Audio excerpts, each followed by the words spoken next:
Hello, everyone. I think you can hear me now. Here we go. Here we go.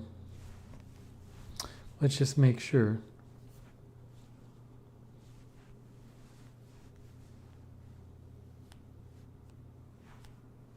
Let's just make sure. Whoa, whoa, whoa, whoa. Testing 1, 2. Testing 1, 2, 3. Testing. Testing 1, 2. Okay. I don't like. Thanks, Nick. But I don't. Nick Shorts BB Remix. But I don't like my hair. I think I might cut it tonight. I might cut my hair tonight. It's getting too messy. It's too messy. It's a big mess. I think it's time to cut it.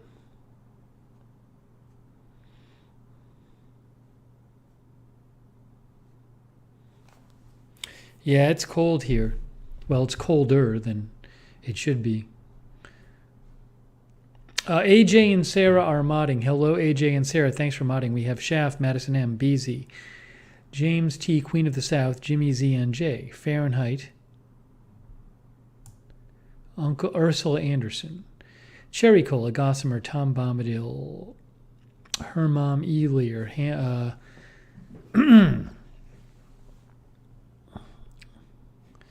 Mark French, Armin Kalon, Imaz TV, Wolverine, Muhammad Shazayeb, Chips Not Chunks, Easel Cat, Do Your Duty RN, Low Roller Scratcher, Roxanne Becky, Astro Cosmo, Health Warrior, Dallas Alice,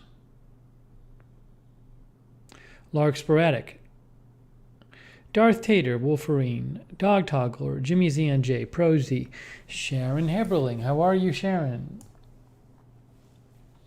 Boston, More Than a Feeling, Ann Fitzgerald. Polly, what's going on with your house? What's the update with the house, Polly? Jody Ross. Bridget McGowan. Meet Sabella. AM Coffee. Debbie Ballone. Portland Trailblazers TV. May. Kimberly Barr. Darren Markley. Kitten Duo, Waltz in the Woods, Curtis Caruth, Jason in Michigan, who just got timed out. I don't know if Jason in Michigan is a troll or what. Seems like it's possible. Jeff, Terry D24, Pam Holman, Lulu,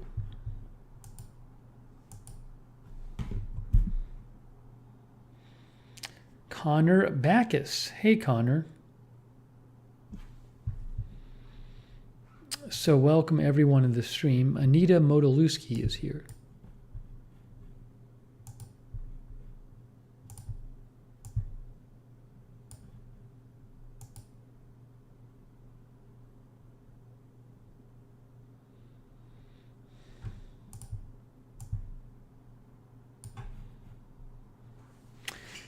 Too Sick is here. Frizzy Kid is here. Judy Keir is here. Yeah, I gotta cut my hair. I'm gonna cut it tonight. It is a mess. Big mess. Big mess.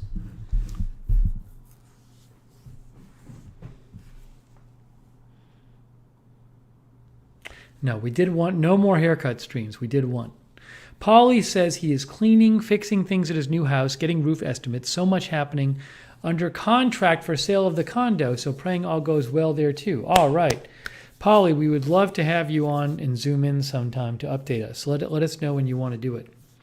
People would love to hear from you and hear what's going on with your house. So whenever you want to do it, Paulie.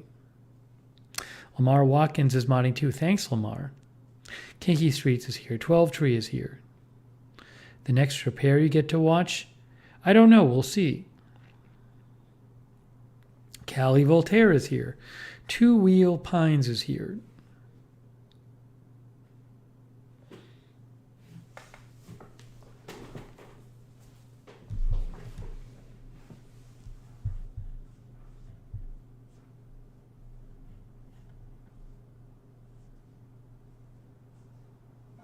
I think Armin Cowlon is a troll. Armin Cowlon gets one more chance, but it looks like Armin Cowlon is a troll. They'll get their last chance, and I'm sure they'll say something else, and they'll get hidden.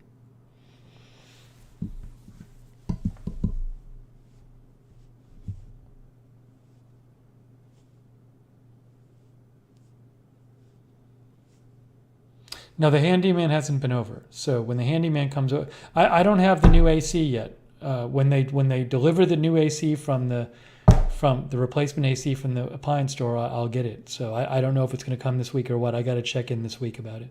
Unfortunately, not here though. I'll try to talk to the handyman about it this week. I have the handyman talk to the appliance store on my behalf. So I hopefully I'll talk to the handyman when the long weekend's over. John Gidry is here. Polly says, I'm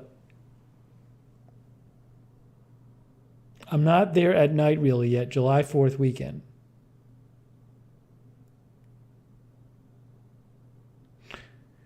So Polly, when do you want to do it? July 4th weekend?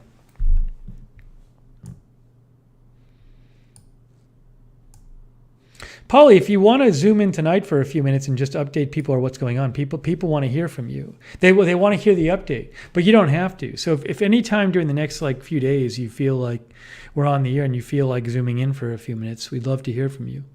Linda Belk is modding too. Thank you, Linda. Eric is here. Sharon Hebert is here.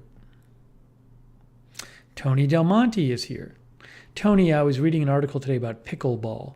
And there were these, I guess there's a couple pickleball places that have opened up in Minnesota somewhere. Maybe Minneapolis, I'm not sure. Seems like there's a bunch of pickleball interest there. Bridget McGowan is here. Sammy Boy is here. Miss Pac-Man is here.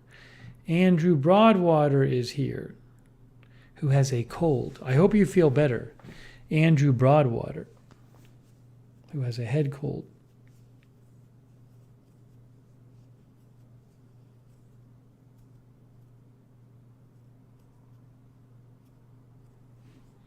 Pickleball is taking off nationally, supposedly. C. Michelle Sparks is here. Jackson Slocum is here. Tony says there's one near me. Scanning Audio is here. Mellow Fellow is here. JRG. Yeah, it's interesting, the noise complaints with pickleball. I was reading an article that mentioned that today. I could certainly see it. If people were playing it like next to your house, they'd be hitting the ball all the time.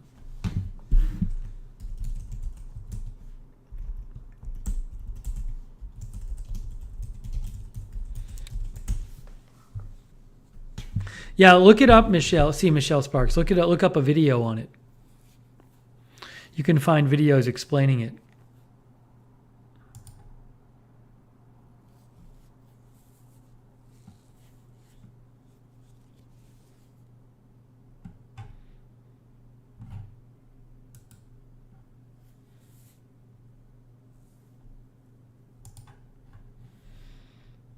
Los Angeles Times, March. Pickleball noise is fueling neighborhood drama from coast to coast.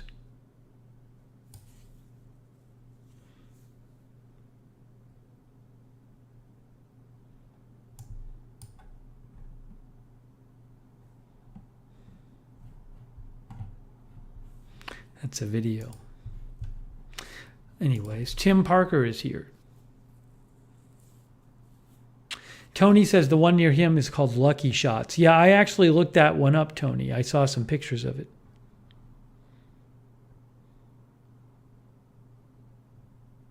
Here's an article from New York Post. Noise pollution of senior citizens playing pickleball has suburb outrage. This is from last year.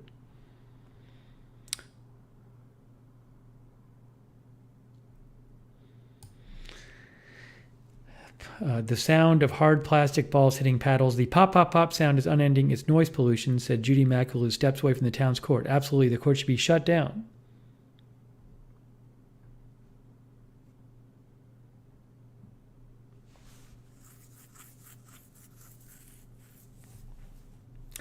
Yeah, if you live near a court, it would probably be pretty.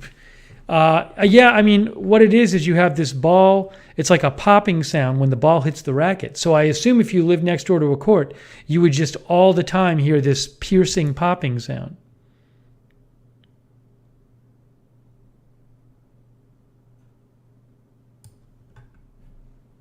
I mean, it would annoy me, but some people might be fine with it.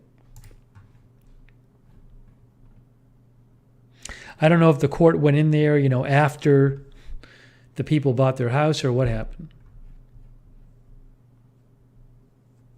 Kenro is here.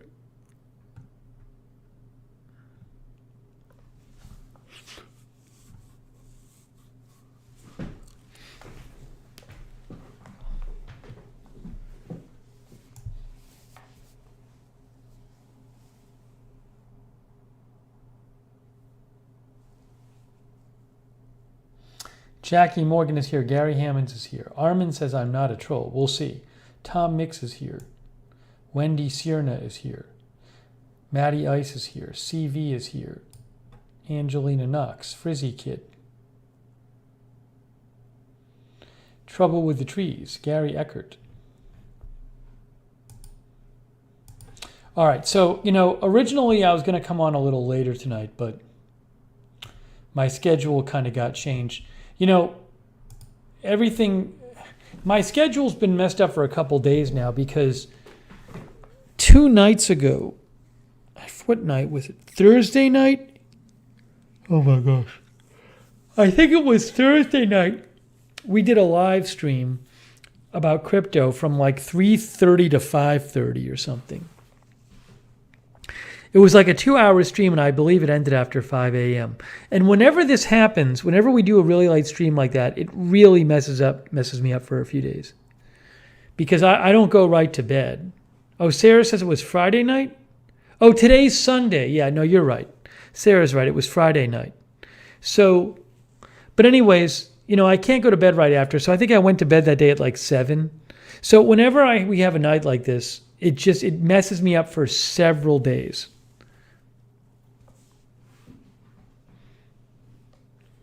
So like my sleep is still messed up and I slept too late today. And then like by the time I really wanted to go to the grocery today, I need some groceries, but my day got so late. I was like, I could go to the grocery, but then I won't be able to stream till like 11. It just seemed like too late. So I decided to do the stream earlier. And I said, I got to get to the grocery tomorrow.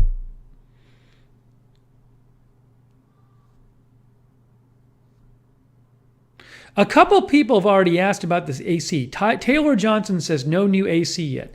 Guys, if you've been following the AC, remember, the AC, I'm waiting for a new AC. I'm going to have to put up a scroll now. I'm waiting for a new AC to get here. It's not here yet. The last one broke. So yes, there is no new AC yet. Yes, as you can see, there's no new AC. There's no update. I will let you know when I have an update. They have not sent me the replacement. I have to talk to the handyman about it. It's all the same. Nothing has changed. Assume nothing has changed with the AC. I will give you relevant updates. I appreciate your concern, but I feel like as we left it, you should not be surprised there's no AC yet, given that as we left it, I was waiting to get the replacement shipped to me and to talk to the handyman. So just don't worry about it. I appreciate your concern, but if there's any big update, I will pass it along. We've just gotten 2 questions about it already in the first 5 minutes. So,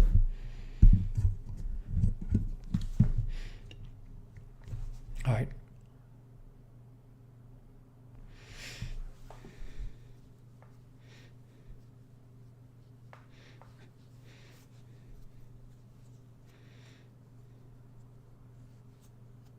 So again, I do appreciate the concern.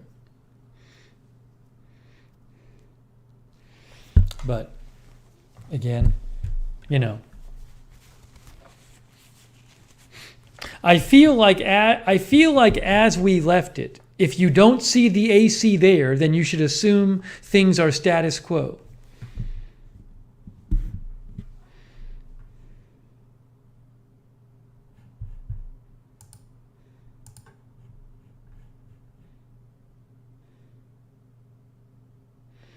And if you missed the AC updates, go back and look at the chapters on the previous broadcast and you can find them.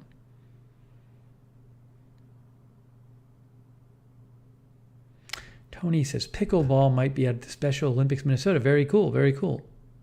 Trish McMillan is here. Josie Blue got a floor AC unit, a portable one. Nice.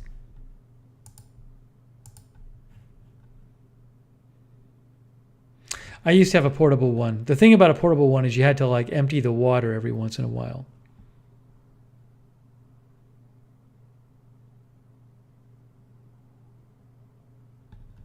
Northern Flicker is here.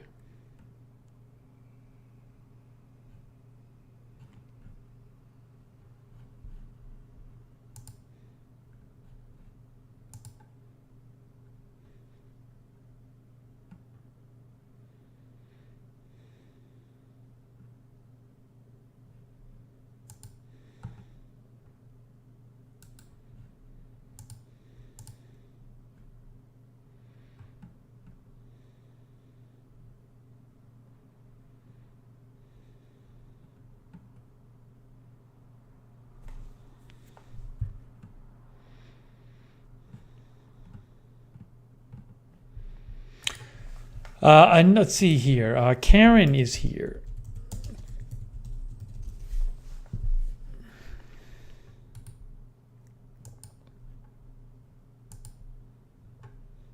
Then I got like 20 people. Now, seriously, like, not 20 is an exaggeration, but I got like 5 or 6 people messaging me on Twitter. Shooting in D.C., shooting in D.C. And you can very easily find that I think 3 people were shot, which is bad, but it's like, I don't cover every single shooting.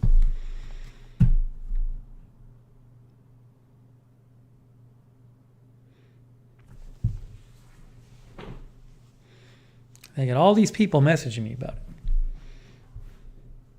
I feel like if people are familiar with me, they should, enough to message me about something, they would know what I cover and what I don't. Yeah, somebody else just sent me about it. It's just crazy. Ugh, I must have 7 messages in my inbox in the last 5 minutes.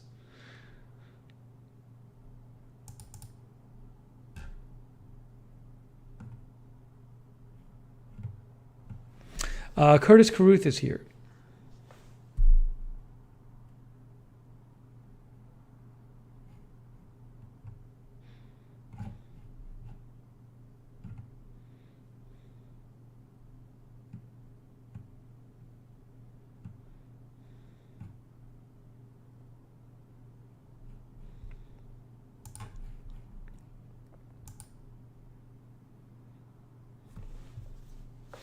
It's 55 here right now. It's 55 here.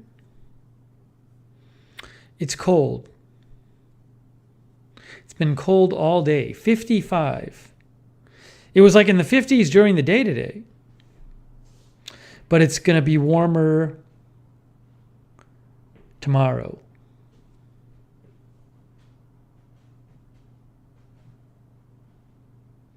Lamar says 55 would be great. Callie Voltaire says, I wish it was 55 here.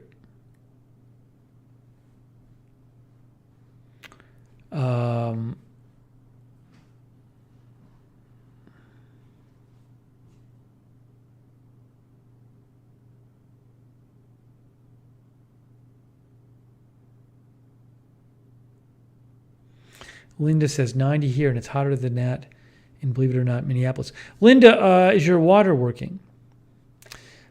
I am supposed to go to the Red Sox game with my brother and my nephew on Wednesday night. Looks like it'll be sunny.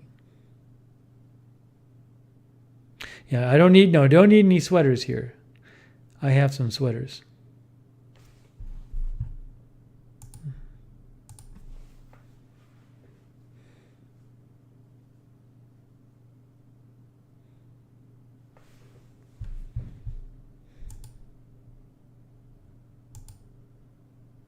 Somebody else just sent me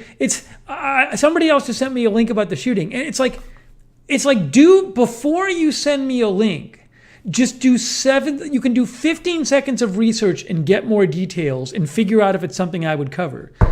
Somebody else just sent me a link about it. It's unbelievable.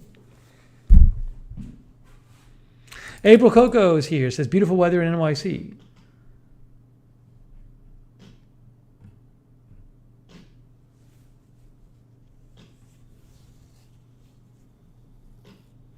Isaiah's granny is here. Trish McMillan is here.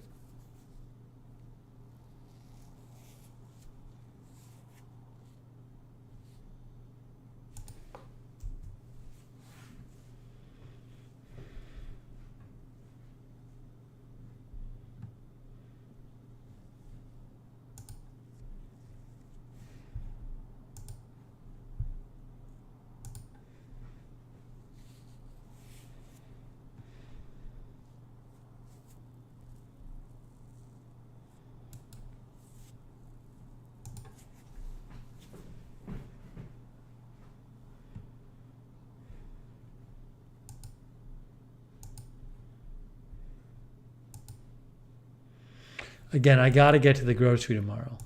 Must get to grocery tomorrow. I only have one cucumber left. I'm on my last thing of milk. I only have 2 oranges left. I don't have much salad left. We're running low on a lot of things.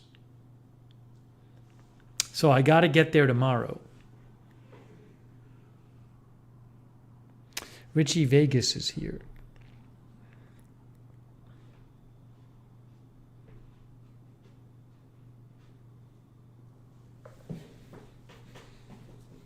I think we have like 1 package left here to open. Oh no, I think I have 2 packages.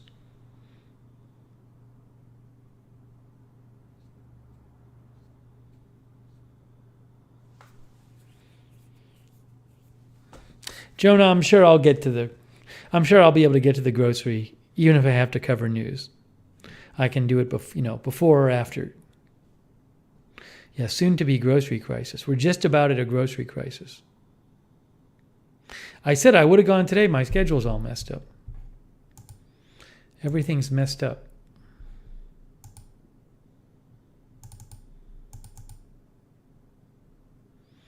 BZ says, so depressing going food shopping. Is that because of the prices you're saying?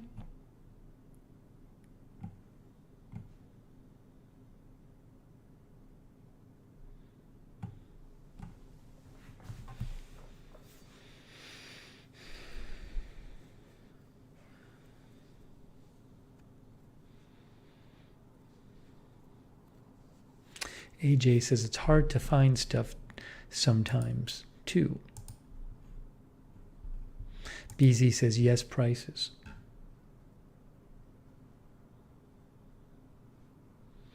I talked to my brother about doing a stream where he teaches me how to make his tacos. So sometime in the next couple of weeks, I think we're going to do a stream. We might even do it from my brother's place, where we do a stream where he teaches me how to make tacos. Then you might see my nieces in it too. They might show up for a brief cameo.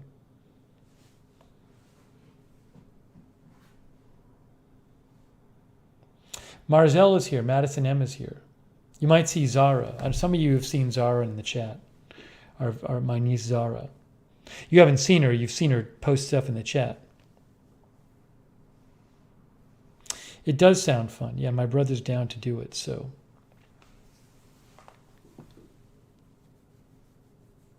We just got to figure out when. Probably next week. Probably next week sometime.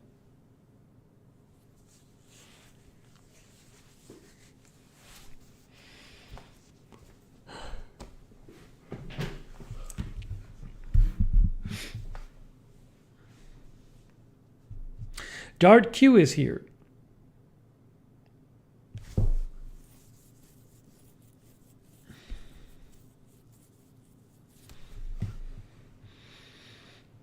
I feel like having taco meat could be a nice break from chicken breast. I made chicken today. Chicken breast again. And rice, and my black rice.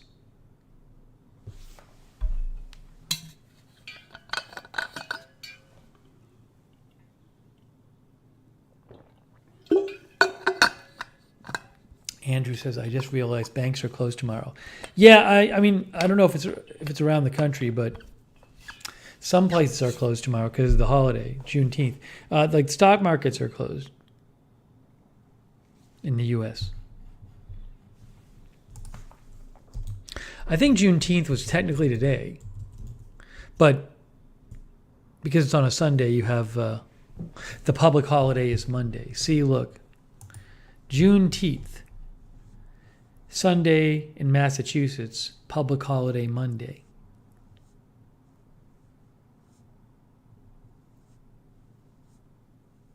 Callie Voltaire says, my court is open. I see.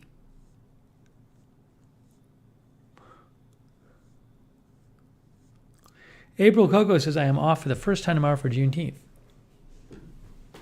Tom Mick says, RIP to Walmart. Juneteenth ice cream looked good. What happened? Did I read about this? They made it and then people got upset or something?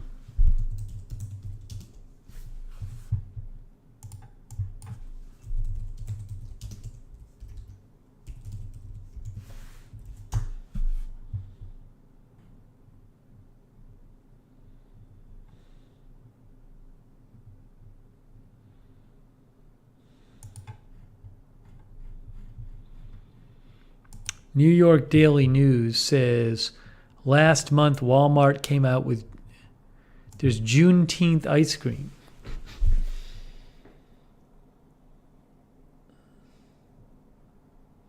Walmart halted sales of Juneteenth ice cream. That's from New York Daily News.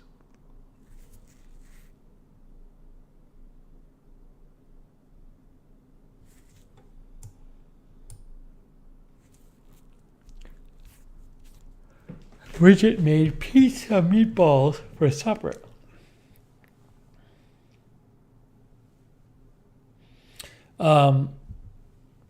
Last week when I was crazy hungry, I had a little linguine and meatballs, and it was so good. I love it. I could eat that every day, but I don't really eat pasta anymore because of my diet. Linda, I'd be very concerned about that thing. Linda says, has any of you been told if you don't turn on Facebook Project, or do you mean Protect, you'll be locked out of your account? I would be concerned about that, Linda. I'd do some Googling if I were you. That doesn't sound, I haven't heard anything about that. It doesn't sound right to me. But who knows?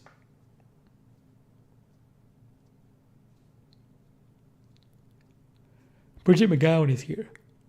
AJ says, sounds like a phishing scam. Google the email. Google what they say. See if anybody talks about it. Tom Mick says, beware of any you must do this now emails. Facebook Protect? I never heard of that. I would just Google it.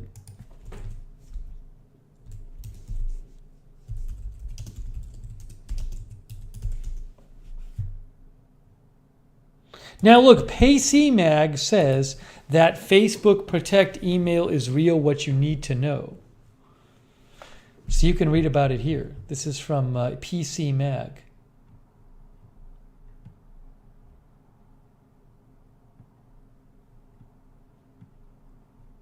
It provides an extra layer of security for accounts the company deems to be high risk. It helps people set up two-factor authentication and allows for easier threat monitoring. So go read this article at PCMag. You can read about it. See if that's the same email.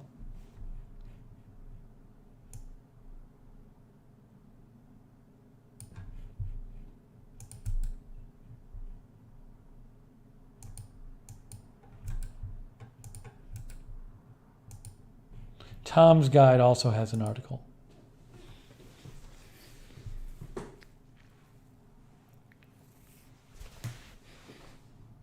Yeah, I don't know why you'd be high risk either, but looks like it may be legit.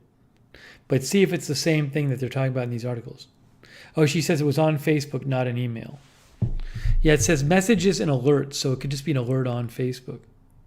Anyways, just look up the articles and see if it looks like the same thing.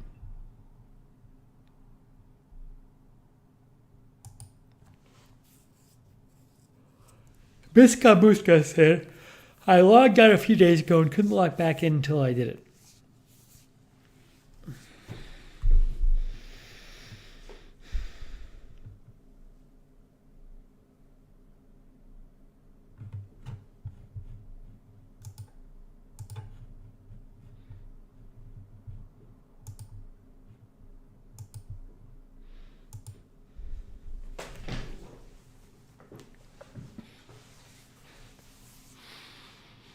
Man, this always happens when we do a late night stream. Rudy Castillo is here. E. Lear is here. That stream on Friday night, I feel that crazy late night stream, I feel like a zombie for a couple days.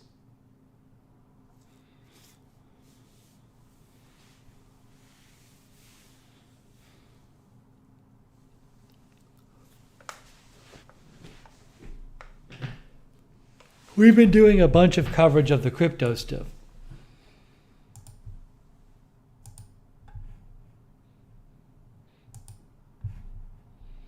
See, we do 4 streams about the crypto. Oh, hold on. Here, I went to the wrong place. Yeah, so we did the 4 streams about the crypto.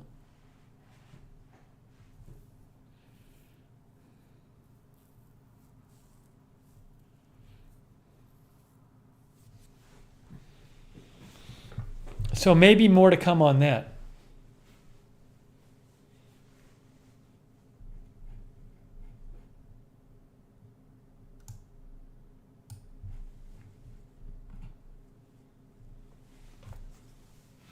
Yeah, I accidentally put up the graphic or the graphic over that the stream was over.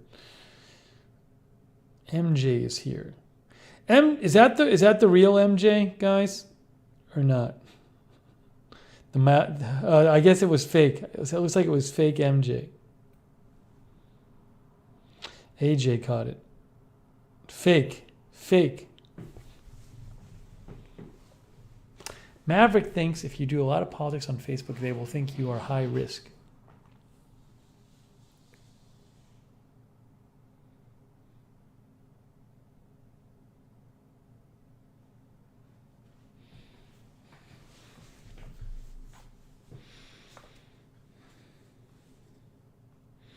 What was I going to say? I mentioned the crypto.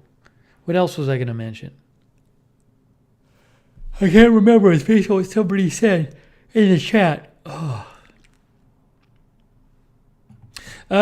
Hetty Silovitz is here. Hello, Hetty.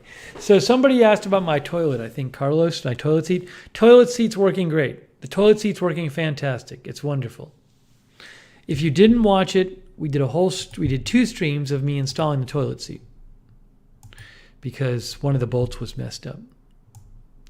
So it took a second stream. I replaced my toilet seat live, attempt number 2.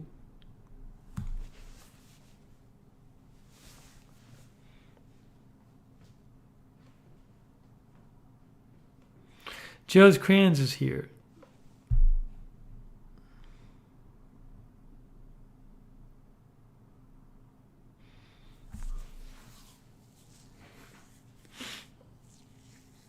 But the new seat works great. I'm very happy with it. It is great. Great job. New toilet seat. Gary Stewart is here.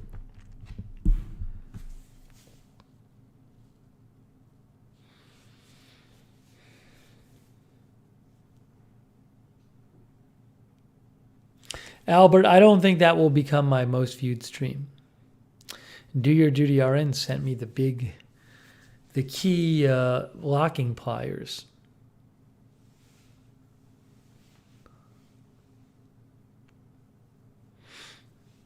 Thanks again. Lamar Watkins is modding. Sarah, Linda Belk, and AJ. Yeah, the toilet seat streams were close in time, about a minute away from each other. About 30 seconds away from each other. As Andrew points out, they both took about 1 hour and 8 minutes.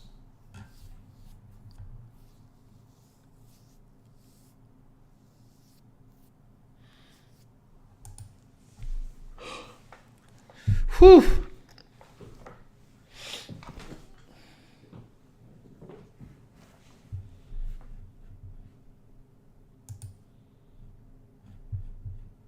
I was going to say, I feel like there's no... Oh, I have an update about the post office, I'll tell you. That's never ending.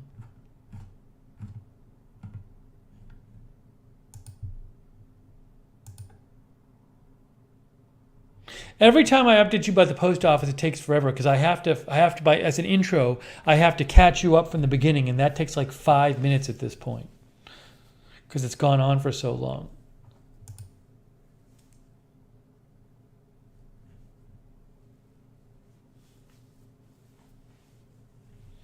But I'll update you about the post office. So, remember when I moved here a couple months ago, I got a post office box. Instead of the UPS store box, I got a box at the post office. Everything should have been fine. Then I never got any packages. And then finally I went into the post office and was like, what's going on? And they're like, oh, we don't have enough staff here, so nobody's working on the post office boxes. So I was like, that's it. I'm giving up my post office box, and I want a full refund. And I wrote to USPS customer service online, and the customer service rep wrote me back and said you can request a full refund. So I took that letter to the post office, and I said I want a full refund, and they were like, well, we don't have a supervisor here who can approve it, but we'll try to get somebody to approve it. That was like a month ago. And the person at the post office like texted me and said, I'll keep you updated as to what's going on. I got to get a manager to approve it. So I got a call at like 10, no joke, I got a voicemail at 10:30 a.m. Saturday morning. And the voicemail is like, I'm going to play you the voicemail. I'm going to play it for you. I'm going to play the voicemail for you. I don't think it has any personal information on it. I think I can play you the voicemail. It's so infuriating. So remember, I went there weeks ago and I said, here's the letter I got from the USPS customer service representative that literally says I can get a full refund. And the person from the post office said, yes, you deserve a full refund. But I still haven't gotten it yet. So they want me to get a 3/4 refund, which is what I would just get even if there was no problem with it. If you get a year post office box and you get rid of it in the first 3 months, you automatically get a 3/4 refund. But I want the full refund because they never gave me use of the post office box. So I'm going to play this this voicemail I received at 10:30 a.m. on Saturday. And then also remember, they're going to talk about a $162 refund. That the $162 is just what I would get normally because it's like $216 for the year. And $162 is like 3/4 that or whatever. All right, so I'm going to play this now for you. This crazy message.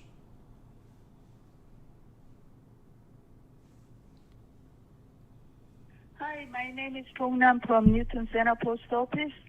I saw the paperwork with the PO box refund. System only allowed to give the 162, but I heard somebody saying she left for the different job, but before she left, she said you wanted the whole amount and you got the letter. So if you bring or send to the Newton Center that letter, then part of them, then manager authorized. If manager authorized, then I will send the leftover. But right now, system, I cannot do it. Only $162 refund I'm going to send to your house.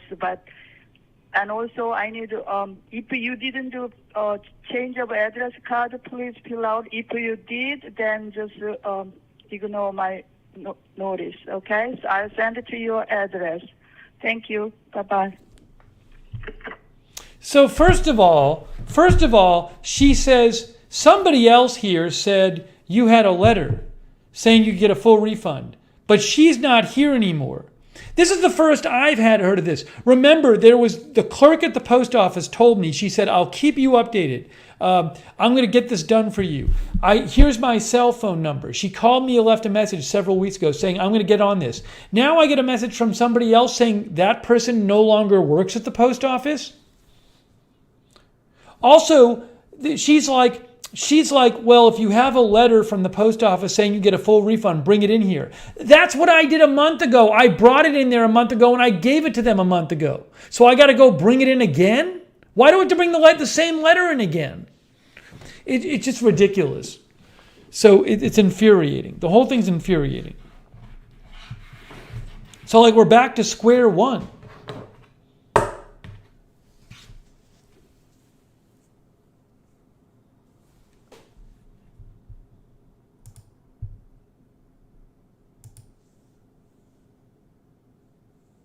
Also, I tried calling the number back. They don't leave a callback number. I tried calling the number back. Nobody picks up at that number. Yeah, Alex says that she won't be there anymore when I go back in. What I'm doing on Tuesday is I'm calling the original person. I have the number of the guy who works for USPS, who's the customer service person, who told me I could get a full refund. I'm going to call him. I want to play him the message. But I'm gonna call him on Tuesday, and I'm gonna say I can't go in there anymore. How many times do you want me to go in there and do the same thing? And I'm gonna say you call them up and you figure it out. It's ridiculous. Been over a month of this, but I literally gave them a copy of the letter. Yeah, who knows if that guy still works for the post office either.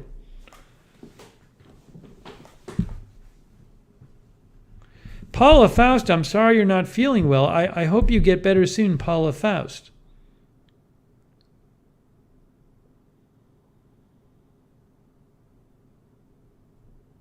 Also,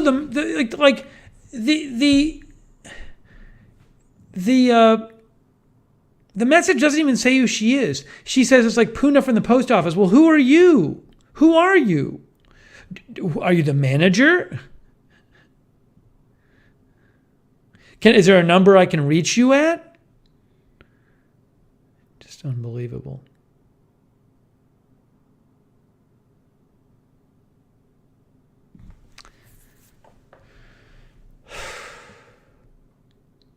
And I love just now I find out that the woman who was working there, who was working on this for me, is just no longer working there anymore. She said she was going to keep me updated, and I guess she doesn't work there anymore.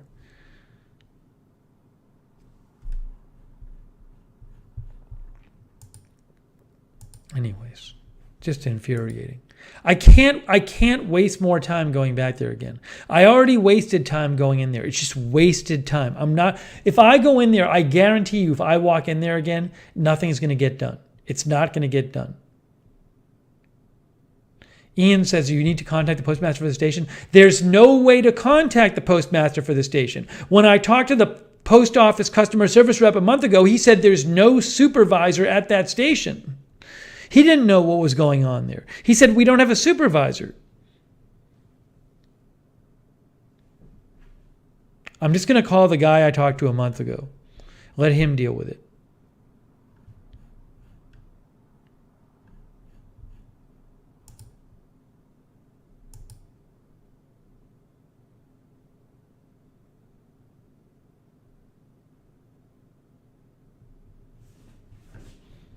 Ridiculous.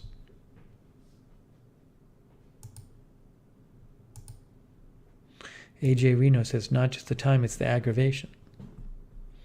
Well, I've already spent too much time on it. I can't waste more time on it.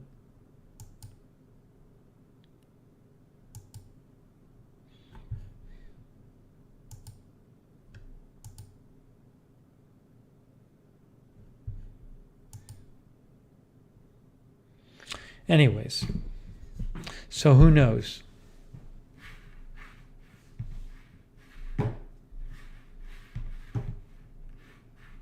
I literally have it in writing from the USPS person that I can get a full refund, and yet nobody will give it to me.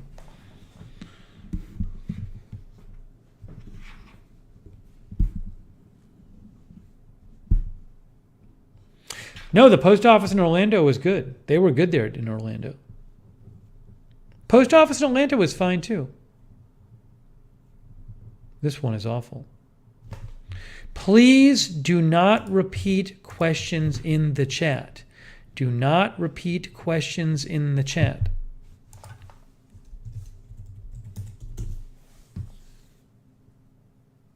Call the post office general? I don't know what that is, Linda.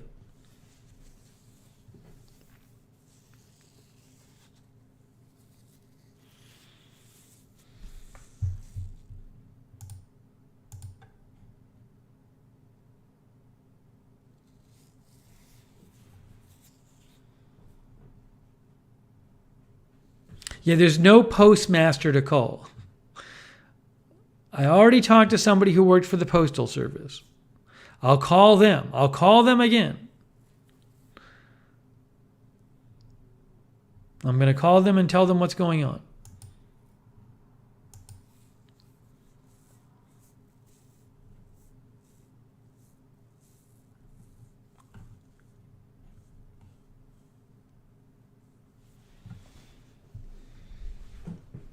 Okay, so that's the update on that.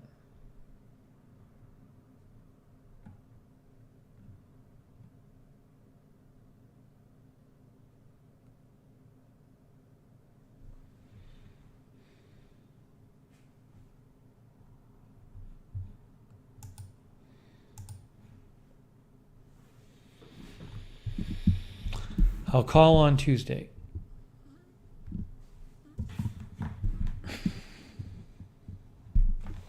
Okay, anyways. The next thing I wanted to talk about was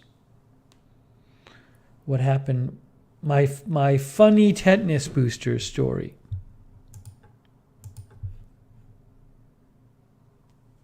Mother's Mustache is here. Aravic Sonder is here.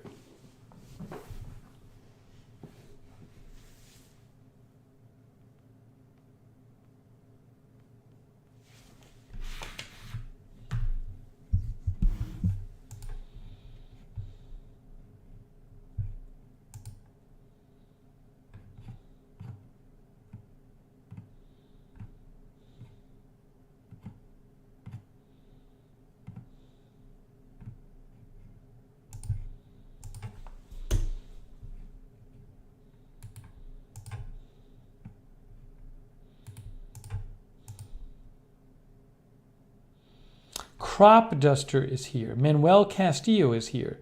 Meng Su is here. Zindley is here.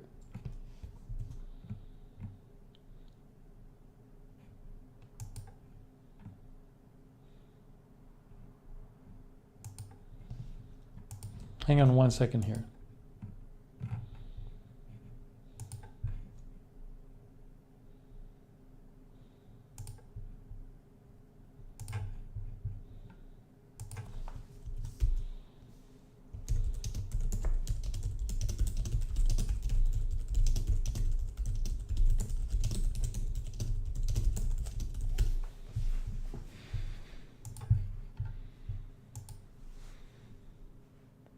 Kay, you missed it. Oh no, Kay, go. If you rewind this stream,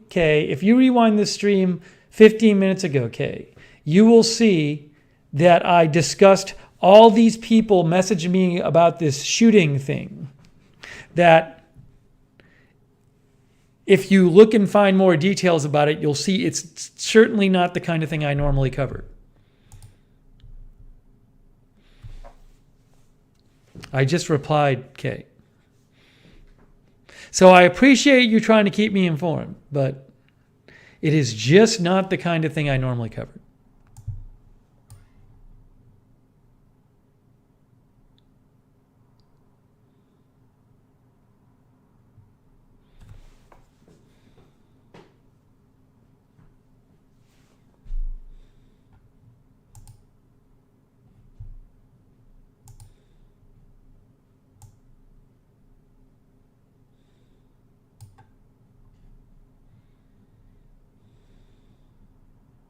Kay is here, by the way. Hello, Kay.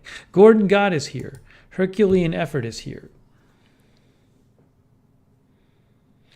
The Talking Head is here.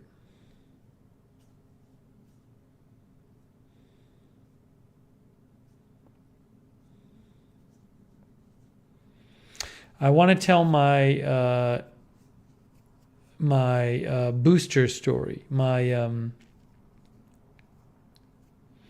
tetanus booster story. Christmas Lover is here.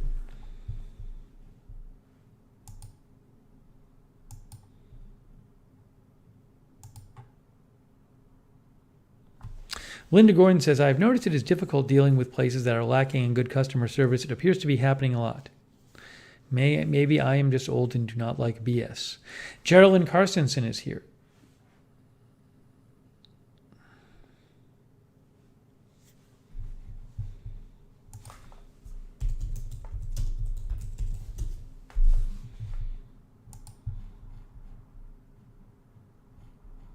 So the CDC recommends tetanus vaccines for young children, preteens, and adults.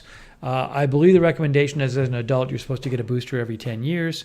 That's the common recommendation I have seen about getting a tetanus booster. But anyways, I checked my records before my checkup. Careful, Brad. I checked my records before my checkup, and what I found is that I'd last had a tetanus booster in 2011. I think my UCLA, I got my UCLA medical record when I was at a grad student there, and it said I had a booster in 2011. So I was like, oh, I need another one because that'll be more than 10 years. Okay? So I went back, so I got my tetanus booster I feel like last week, right?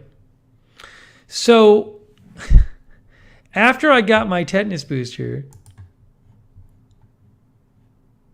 hang on.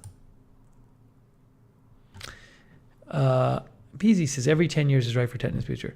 After I got my tetanus booster,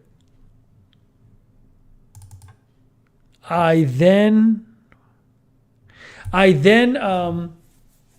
was going through some documents I had, like on the computer, some documents I had in the cloud. And I found this document from 2018, which I think was called like shots I've had. And I opened the document and it just says one line. It says tetanus booster, like December 2018. So it turns out that I'd had a tetanus booster in 2018, but I really did a poor job of keeping a record of it. And I only wrote it down in a document called shots I've had. So I actually didn't need one because I had it 4 years ago. But then I found another document, which was my old grad school medical record from 2007 to 2009 when I was at Tufts in grad school there. And it said that I had had a tetanus booster in 2007. So I've gotten a test. So due to my bad record keeping, which I have since, I have standardized my record keeping now. Wasn't good before. I got a tetanus booster in 2007, 2011, 2018, and 2022. Now, as one of the viewers, Do Your Duty RN says we give it every 5 in the ER. So first of all, I looked it up, and getting an extra tetanus booster is not supposed to be a problem.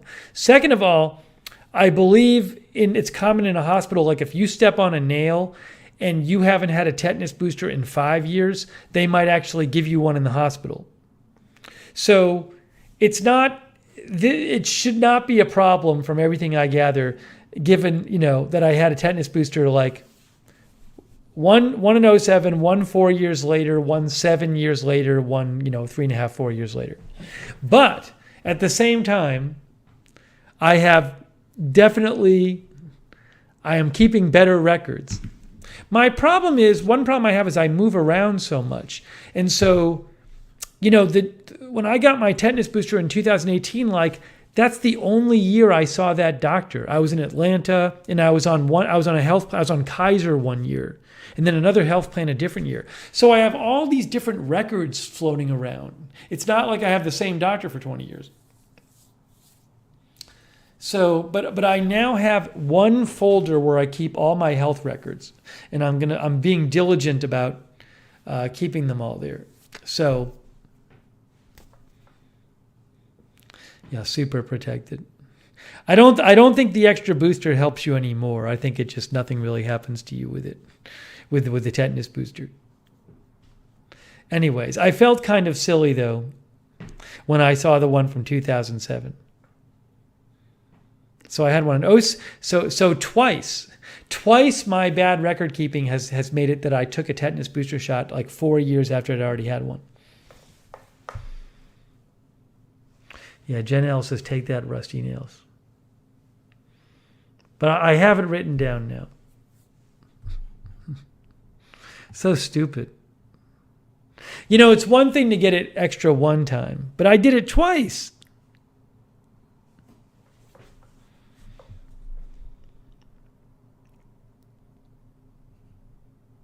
Lamar got one last year. Linda last had one in the 80s. I would recommend getting it. The recommendation is every 10 years, I believe.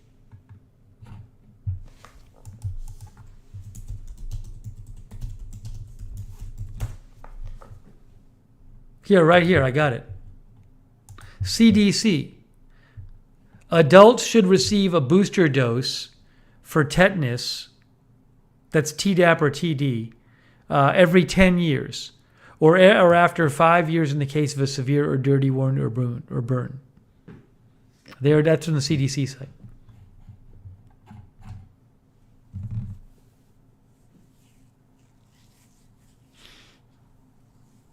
Actually, if your insurance covers it, you might even be able to go to CVS and get it.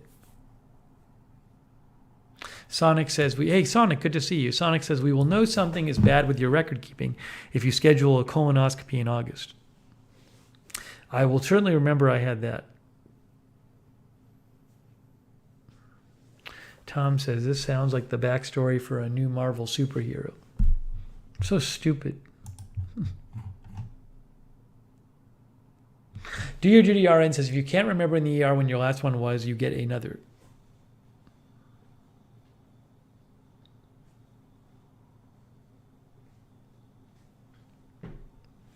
But maybe my awful record keeping will inspire others to get the shot if they need it. That'd be good.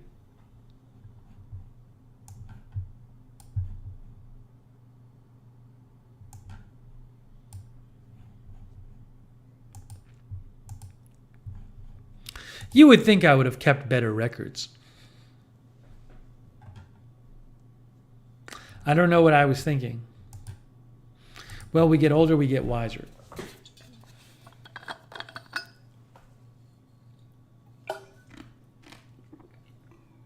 One of my shots, I had a side effect. I didn't feel bad at all. I didn't feel it, but my arm got a little discolored. Let me see. I'm not wearing my T-shirt. I can show you, I think, if it's still like this. I don't know if you can see this right here. See the discoloration? That's where I had my shot. I had one in each arm. The right arm is fine. I think this, I don't know if this was the tetanus or the shingles. But you can see it's a little discolored there. Feels fine. Oh, it's a little, I mean, they were a little sore that day. But I just noticed it today. I just noticed it. Oh, I wonder if this is from the booster. This might be from my blood draw. Do Your Duty RN says lab draw probably. You know what? I bet you're right. Because I think I had blood, I had blood taken out for my annual lab work around the same time last week. So I think that's what it was. That's probably what, maybe it was the blood draw. And I just didn't notice it. But I did have the blood draw from the same arm. So maybe that's what it was. BZ says that's a lab draw. Yeah, it was like the day before or day after I had my vaccine shots. I had my blood taken out. So there you go. Thank you for letting me know. That's probably what it was. Sounds like that's what it was.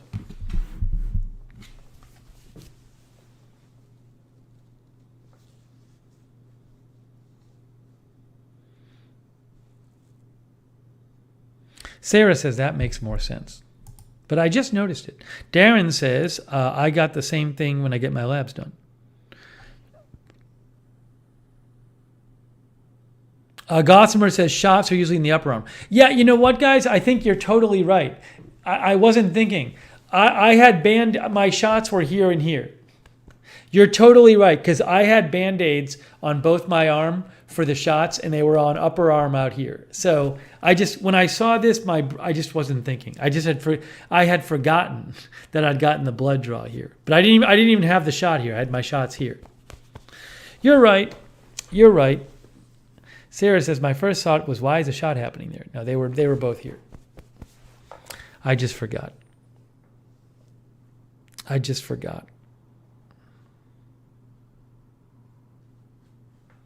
What would I do without you?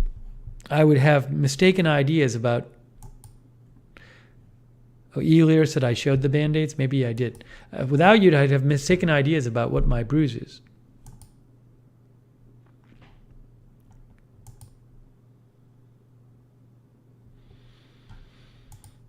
Okay. So we covered that. Yeah, get a shingles shot if you're due for one. If you're due for a shingles shot, you should definitely get one. We've talked about that before recently. You don't want to get shingles. AJ says, I remember the Band-Aid on your arm.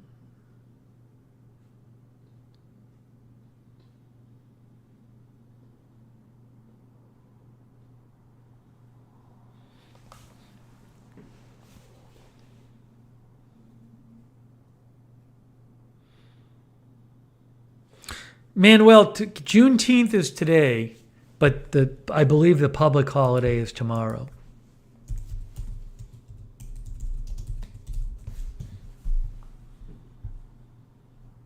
It's a federal holiday, says Wikipedia. Well, the federal holiday is June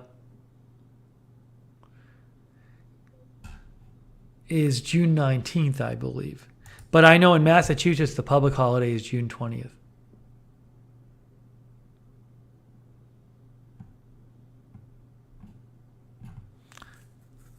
Juneteenth is a federal holiday in the U.S. It says Wikipedia. Federal government employees now get to take the day off every year on June 19th, or should the date fall on a Saturday or Sunday, they get the Monday or Friday closest to the Saturday, Sunday off. There you go.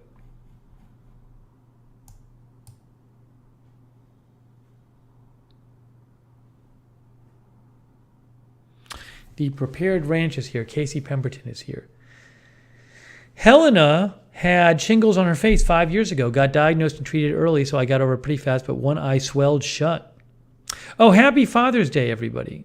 Yeah, I forgot to say that. As Deborah Whittier said, happy Father's Day to all the fathers out there.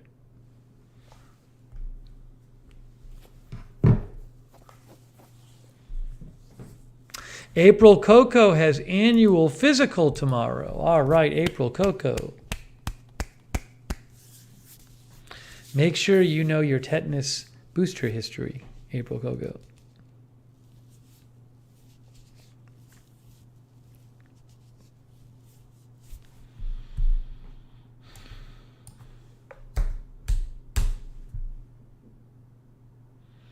On my notes that I wrote down things I wanted to talk about, the tetanus thing I wrote down is I have it says oops tetanus. That's how I wrote it in my notes. Oops tetanus.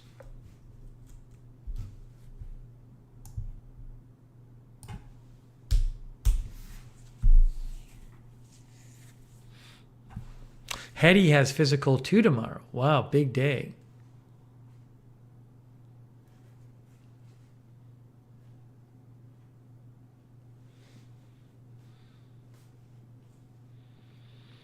Okay, I want to mention, thanks again, Linda Belk, AJ, Sarah. Lamar Watkins for modding.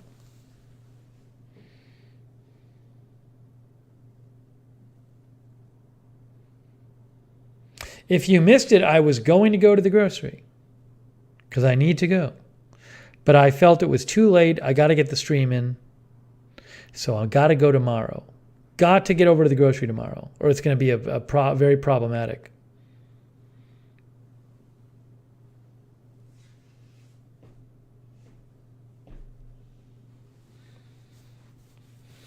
The next thing I talk about is going to be something of interest to all of the chat legal experts. I'm sure there's plenty of them. Chat legal experts.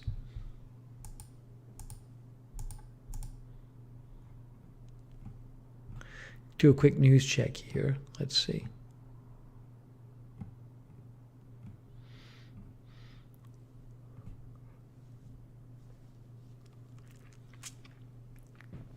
Shane M. raises his hand, then says, kidding.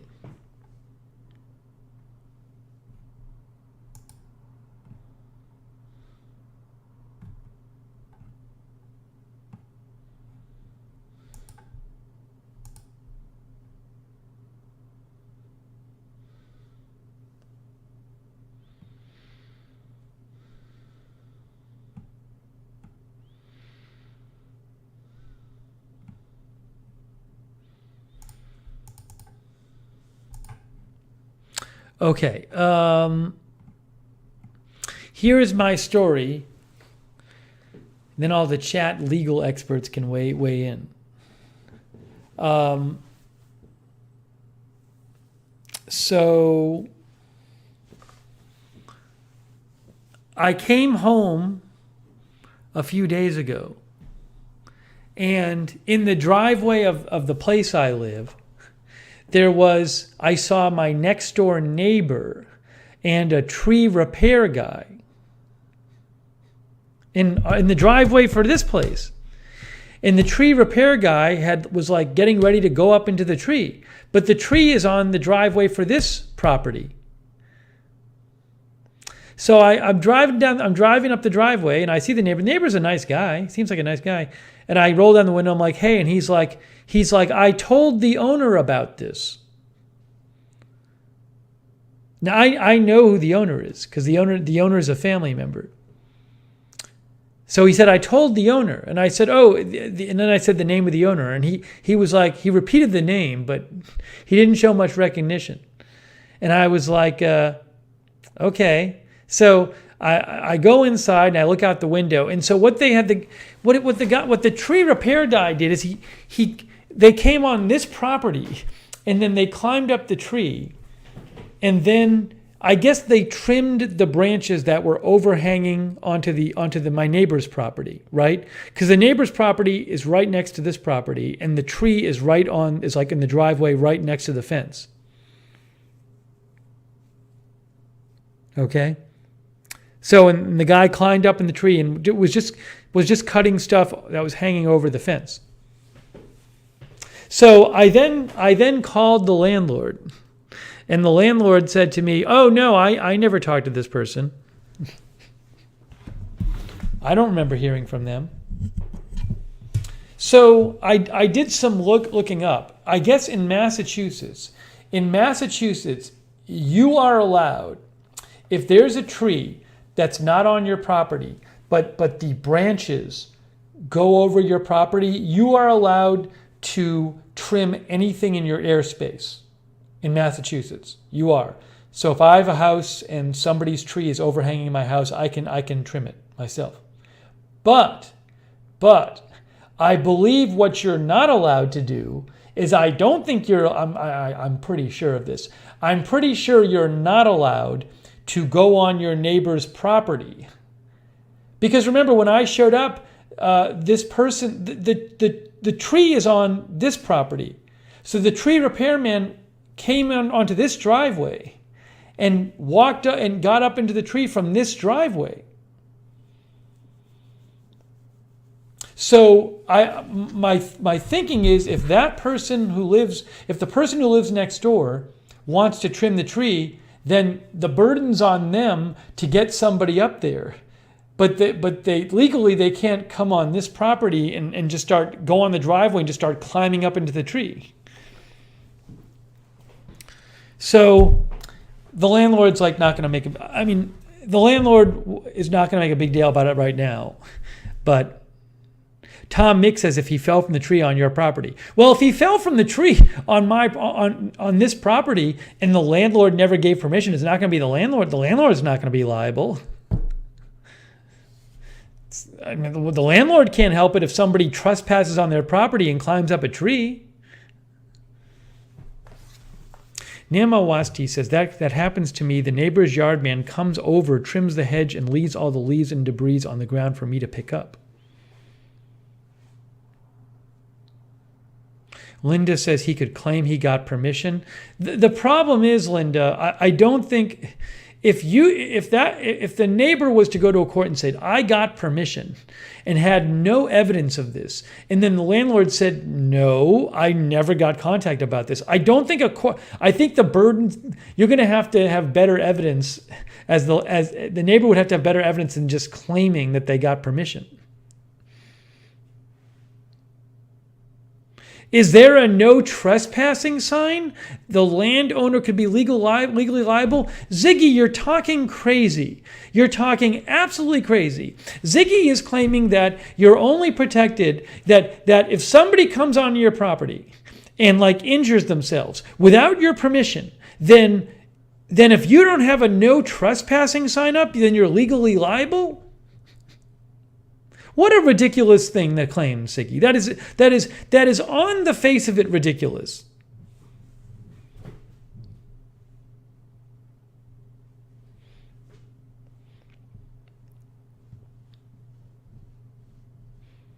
That's chat legal expert Ziggy.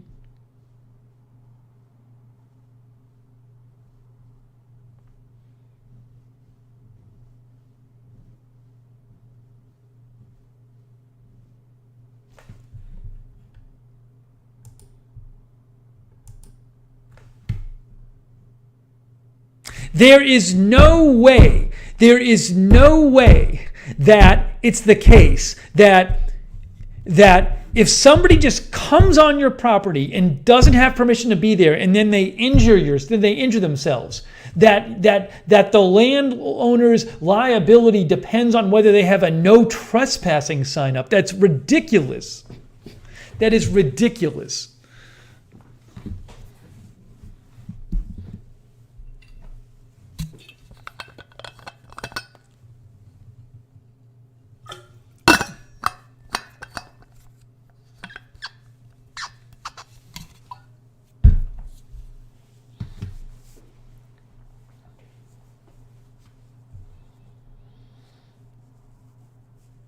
No, the guy did not get injured. The guy did not. Nobody got injured. Alan Mandel, it's awful. Alan, you've been here before. Alan, how do you flagrantly violate the rules so badly when you've just been here before? It's awful, Alan. Alan, that's terrible. You should be ashamed of yourself, Alan Mandel, for coming in here and violating the rules like that. Just awful. Alan just posted about the shooting that we talked about an hour ago.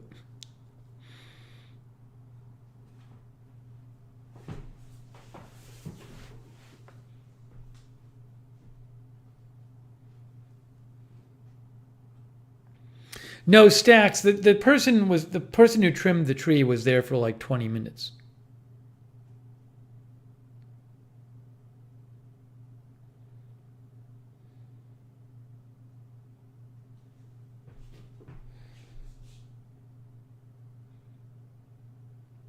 Anyways, it was weird. I don't own this place, so I'm not going to say anything to the neighbor. But it is kind of weird that the neighbor was in this driveway with the tree repairman on this property. They should not have been doing that. Callie Voltaire said your neighbor was trespassing, which is not good, and he knew he needed permission from his statement that he allegedly spoke to your landlord. Good point, Callie Voltaire. who knows what she's talking about. When the neighbor said to me, I talked to the owner, that tells you that he believed that he needed permission from the owner. But again, I talked to the landlord. The landlord said to me, as far as I'm aware, I don't remember the person talking to me.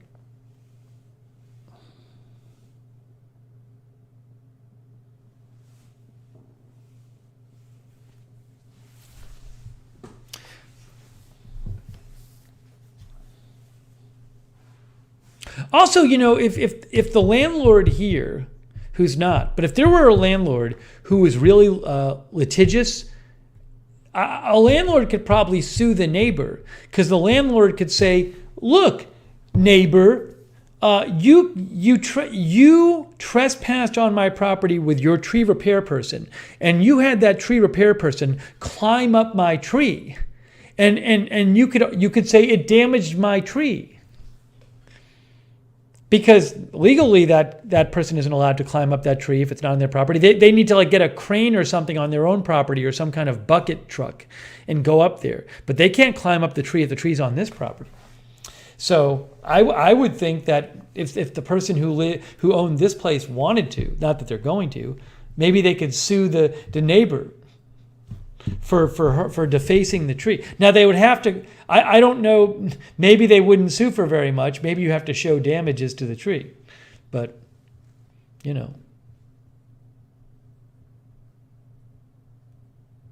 AJ says he could owe your landlord a new tree. Well, if something happened to the tree, certainly.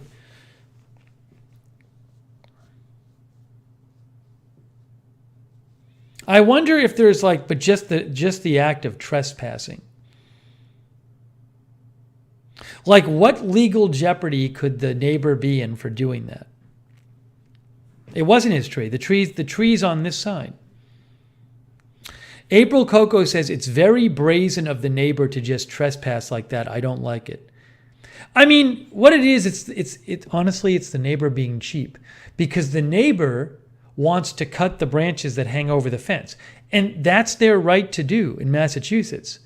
But the neighbor didn't want to set it up in a way that it was they figured, just easier to climb up the tree and cut it, but the tree's not on their property. They're not supposed to climb up the tree. So I assume it will be a much more complex operation to cut the branches if you can't climb up the tree, and you got to get a bucket or whatever up there. So, but that's on them.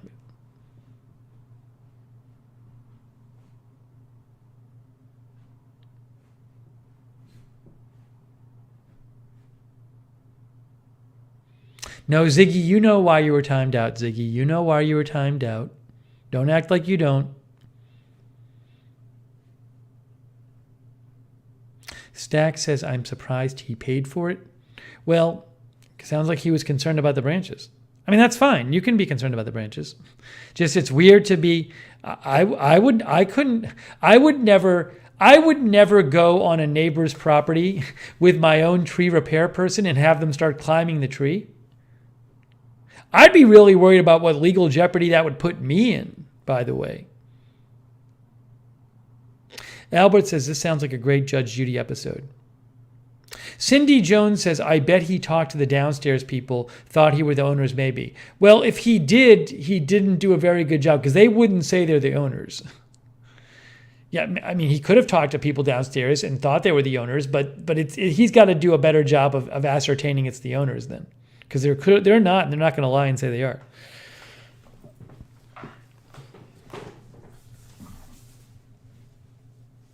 But it was just weird to come over and see them all in this driveway. By the way, if you do that with the wrong person, if you go in somebody else's driveway, like your next door neighbor's driveway, and then, you start doing stuff there, and you got your tree repairman, and you start working on the tree that's your neighbor's tree. I mean, do it with the wrong neighbor, they'll come out and they'll threaten you. I'd be scared of that too. Rita says, does Massachusetts require permits for tree trimming? I don't know, Rita, but again, you are legally allowed to cut branches if they overhang your property.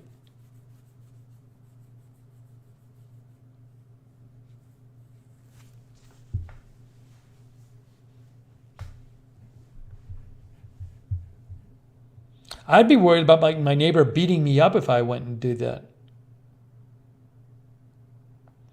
Linda says it would be within their rights to threaten you if you trespass. I don't know the specifics on all that, but I wouldn't be surprised if I went on somebody else's property if they threatened me and said, get off now.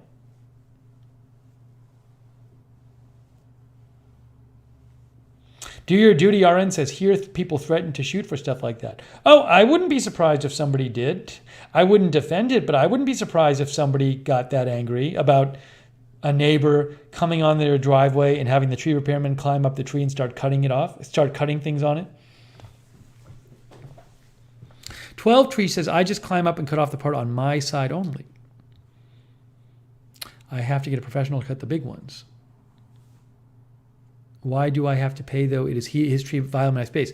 Violating my space. Look, the law in Massachusetts, I believe, says if a tree is overhanging on somebody else's property, that person has the right to cut the branches off. But the law does not require you to, as far as I'm aware in Massachusetts, the law doesn't require you to keep your branches from going on anybody else, from growing on somebody else's side.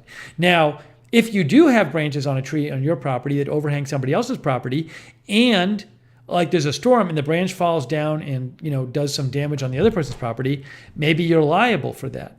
So it's possible that landlords have a financial interest in keeping their trees not overhanging somebody else's property for liability reasons. But I don't believe in this state you're required as a landowner to trim your trees so that they absolutely do not encroach on somebody else's property.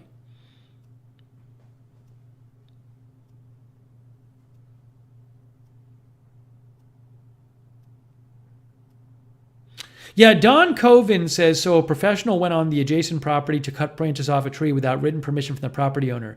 I agree with you, Don. That tree repair person, if I were that tree repair person, before I set foot on somebody else's property, I would want to be darn sure, and I would want to have it in writing, that the other property owner was cool with me being on their property. I totally agree with you. I totally agree with you. I would never do that if I owned a business, is just go on somebody else's property.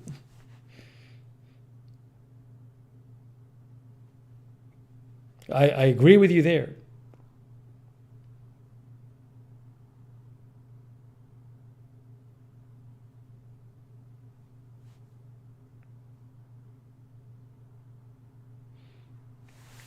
I bet if the tree company doesn't do due diligence and they just go on the other person's property without it in writing, they might be legally liable then for stuff that happens.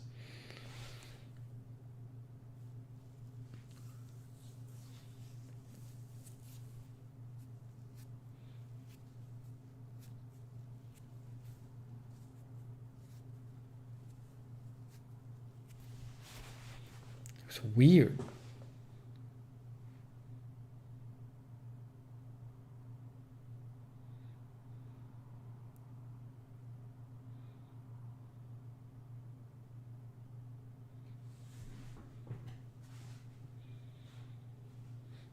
Sam says they probably freaked out when they saw you coming, but they don't. Sam, they don't consider me they don't think I'm the landlord, and I'm not.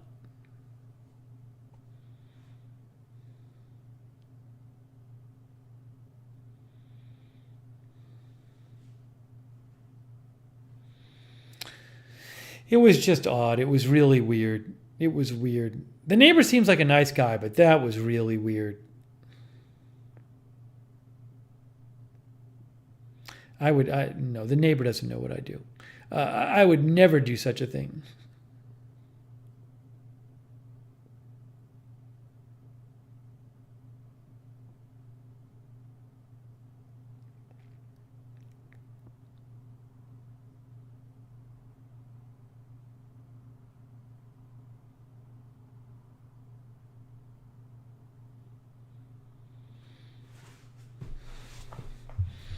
Anyways, so there's an interesting thing that happened.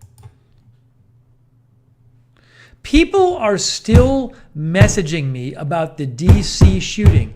People who are familiar with what I do, who are regulars. It's like, I just don't understand that people, how can people not get, I don't cover every single shooting. There's so many shootings. It's amazing. I must have gotten 15 messages about this shooting already. I'm still getting them.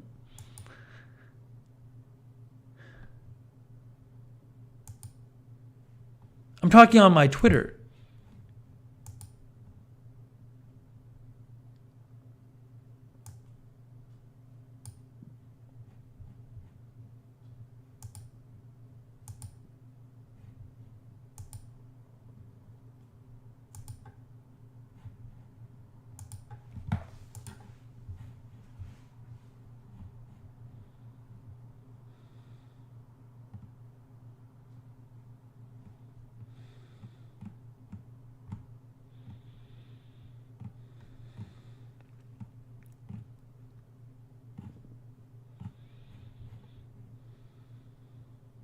Rita, I didn't even tweet about it. I didn't even tweet about it. It doesn't even qualify to be on my Twitter feed.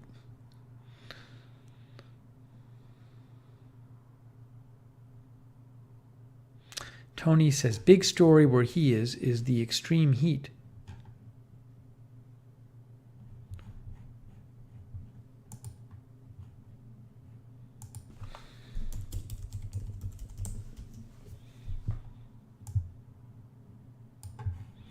Tony's in Minneapolis. It's 89 there right now.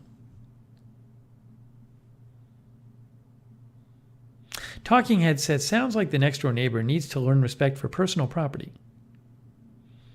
All he needed to do was ask.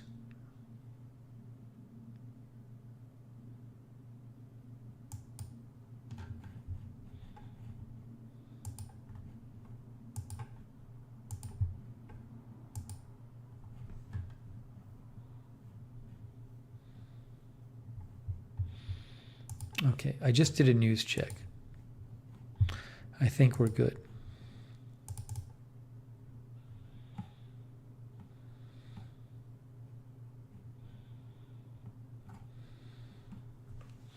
James says, go cut your trees on his property, be passive aggressive. I'm not getting into it.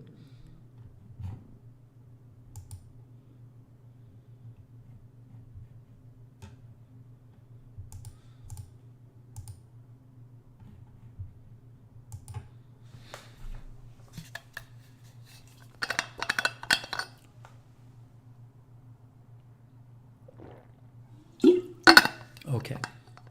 Callie Voltaire says he should be glad he's not my neighbor. Callie Voltaire, what would you have done? You know the law. What would you have done, Callie Voltaire?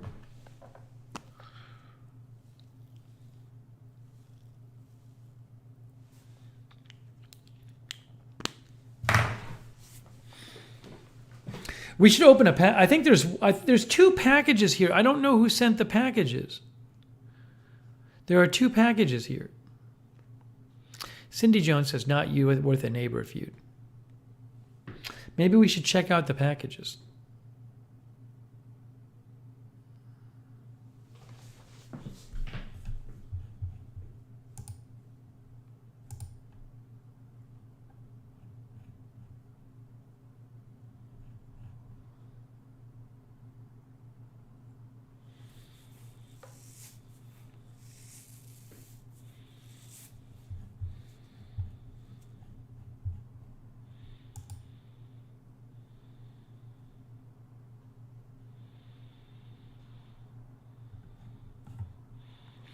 I don't think that anyone has said to me that they sent me anything. I'll show you what they look like. I'm going to show you what they look like.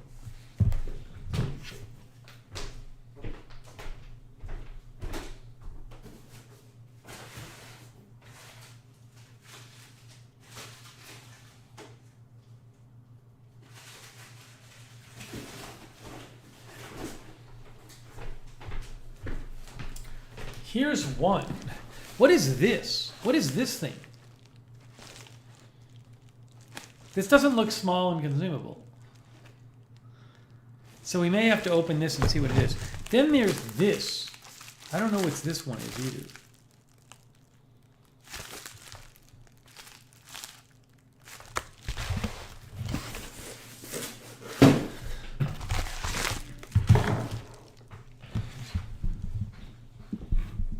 I'll probably open them. Well, I'll open them and I'll see if there's a note. No, it is not a microwave. Neither of them is. The big one is not heavy. No, I hope nobody sent me an air fryer. I don't really have anywhere to put it right now. I don't want more equipment right this second. Maybe one day I'll get the air fryer.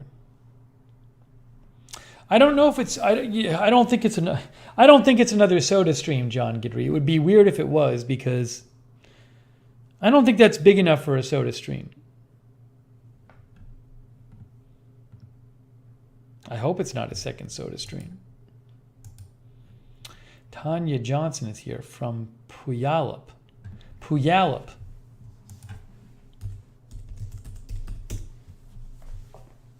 In Washington.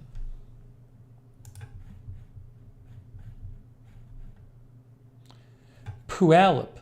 Puyallup? Puyallup.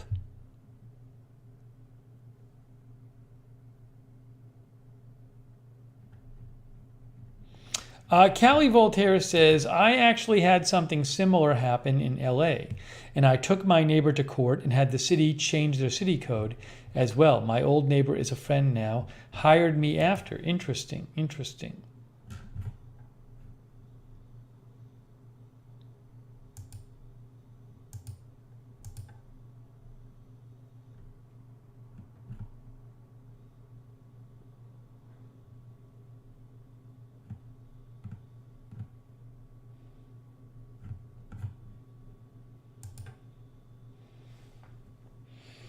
All right, let's see.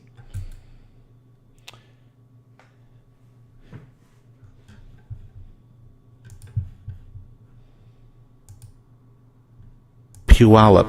Puyallup. Puyallup. Oh, Puyallup. This is Pew? That should be written P-Y-O-O. Puyallup. Okay.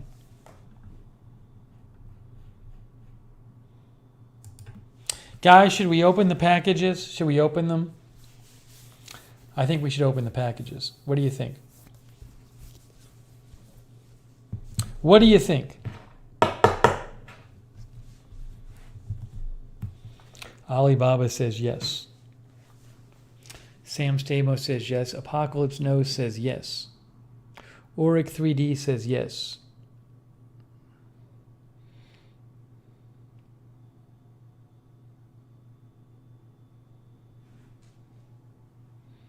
Everybody's saying yes.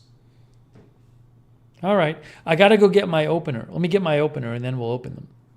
Kingston came by. Hey, look, Kingston is here. Kingston, I hope you're watching with proper supervision. Everybody's saying yes. Okay, hang on.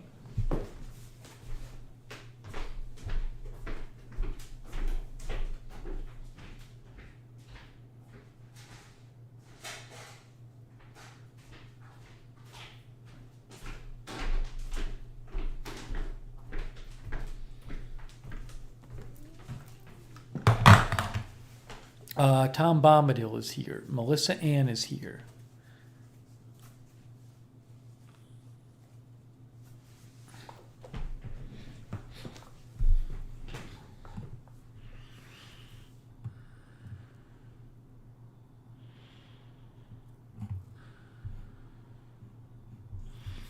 Car parts and a puppy, says C. Michelle Sparks.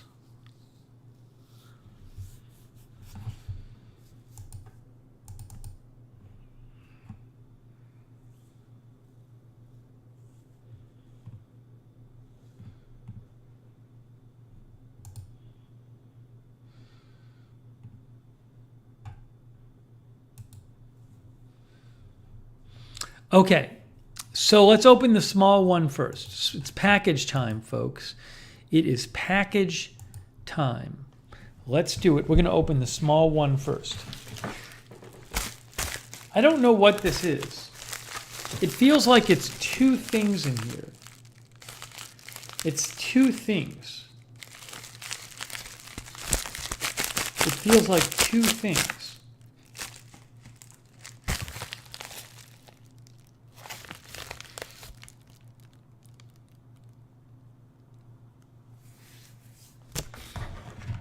It is small, as AJ says. Whether it's consumable, I'm not sure. Is there a note? I hate opening stuff. What is this? This feels like a couple things of a couple little bottles. I almost feel like this is like two things of shampoo or something. No, these are not SodaStream cartridges. These are really small. It feels like little shampoo bottles. I wonder if this is a free sample of some sort. Two tiny soda machines, says Dillamon. Yeah, these are two little bottles of something. I don't know if it's hot sauce. There's no note in here. The bottles are like that big.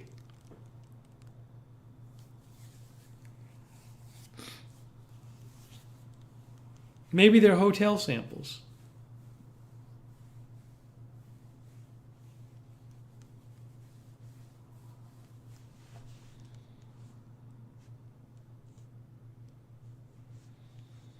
I think Sam Stamos is behind. All right, here we go, guys. I gotta check this coming out and make sure it's not something naughty. Here we go. Stack says could be CBD oil. Doesn't feel like more flavor packs. Here we go. What in the world is this? Wow. Guys, look at this. Guys, I got two of these. I got two of this. Viva Zen Women's Health Feel Good Relief Herbal Supplement Raspberry. Kratom.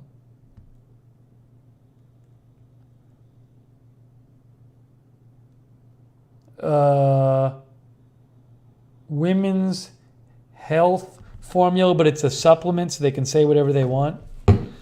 Kratom. Tom says it's Kratom. It's no joke. All right, let's find out about this.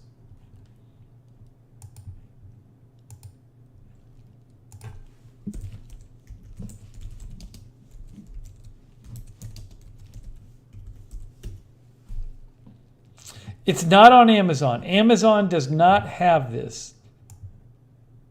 Oh no. Maybe they do.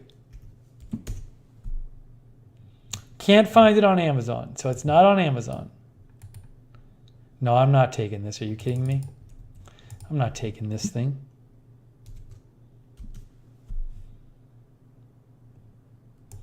Okay, I found their website, guys. This is the Viva Zen website. I'm not taking it. C. Michelle Sparks says, I use it all the time, but I buy it online for pain. She does not like these shots. I've never had them. It says multi-purpose feel-good relief. Again, it's a supplement, so I think that they don't have to like prove these claims. It says it helps with pain, stress, and energy. I have no idea.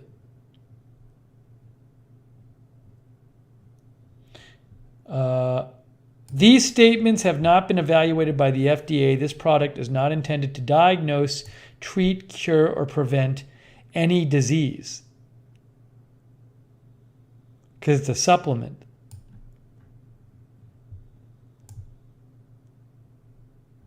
What is Kratom? I don't even understand what it is.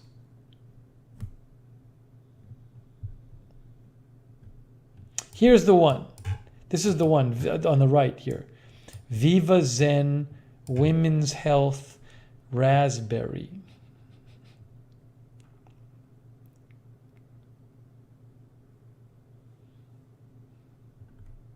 April Coco says, I wouldn't recommend it. That's what April Coco says. So this thing is called Viva Zen. What is Kratom? I'm going to look up Kratom now.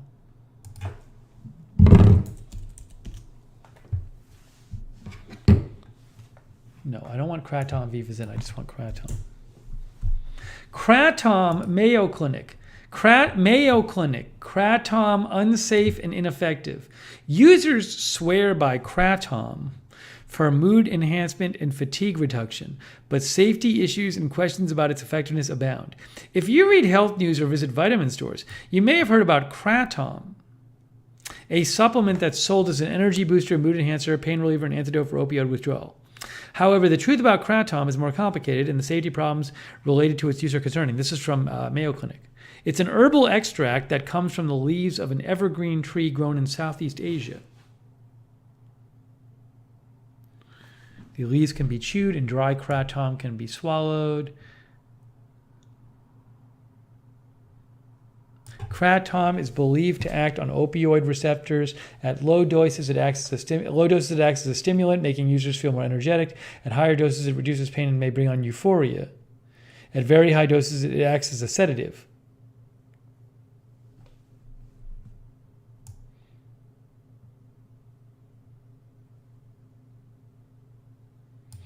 People who use Kratom for relaxation report that because it's plant-based, it's natural and safe. However, the amount of active ingredient in Kratom plants can vary greatly, making it difficult to gauge the effect of a given dose.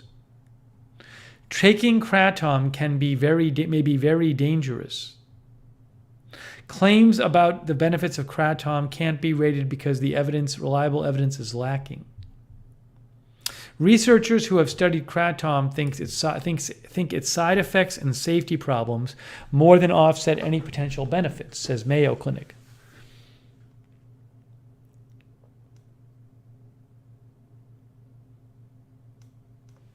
Kratom has a number of known side effects, including weight loss, dry mouth, chills, nausea and vomiting, changes in urine and constipation, liver damage, muscle pain.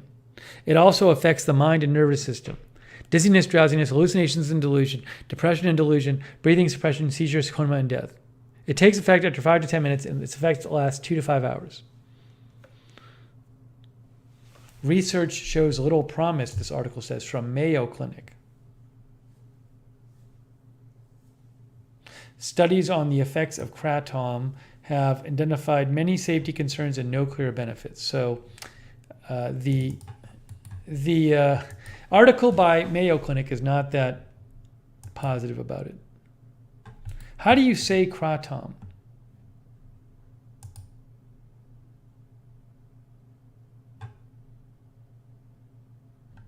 There are no uses for Kratom approved by the US FDA. People report using it to manage drug withdrawal symptoms and cravings, pain, fatigue, and mental health problems. That's from NIH.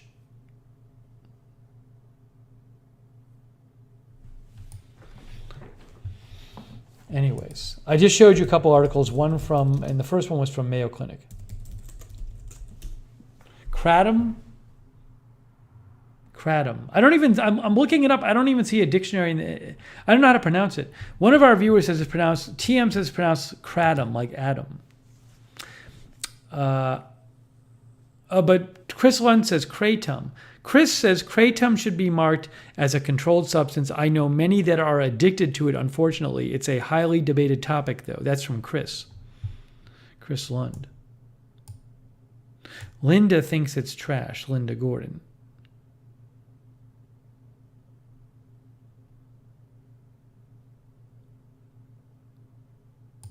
Alibaba says, don't take it. I'm not going to take it.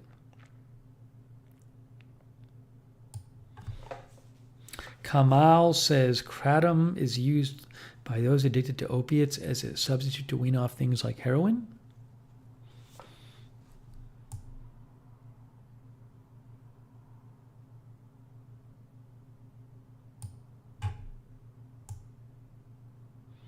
Brutus says, definitely not from a fan.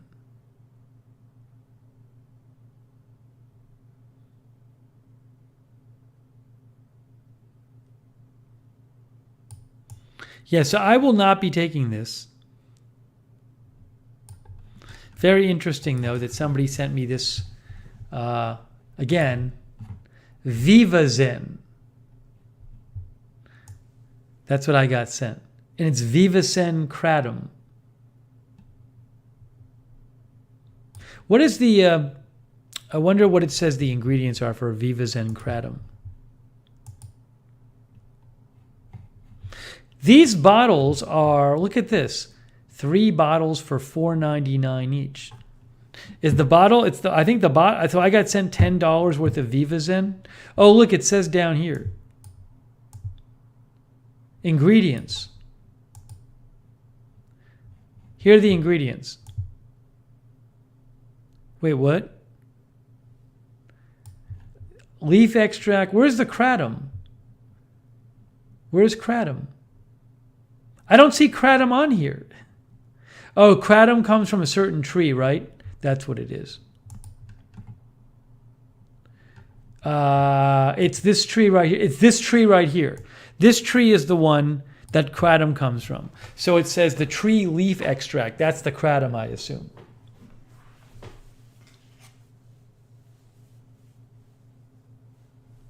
Tom says the first one is the kratom.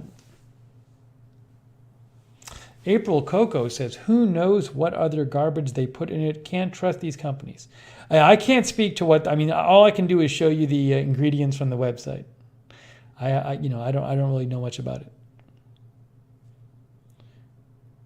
It's from vivazen.com. Chris Lund says kratom is in most vape shops nowadays. Albert says Joe Rogan should sue them for using his name. It says at the bottom of one of the pages here, I think, listen to Joe Rogan. I don't know if he talks about this or not.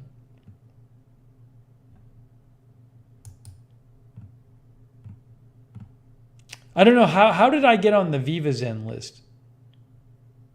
Hey, look, we do not ship to the following states where Viva Zen, where kratom is prohibited. Kratom is prohibited in Alabama, Arkansas, Indiana, and all these other states, and cities, and counties.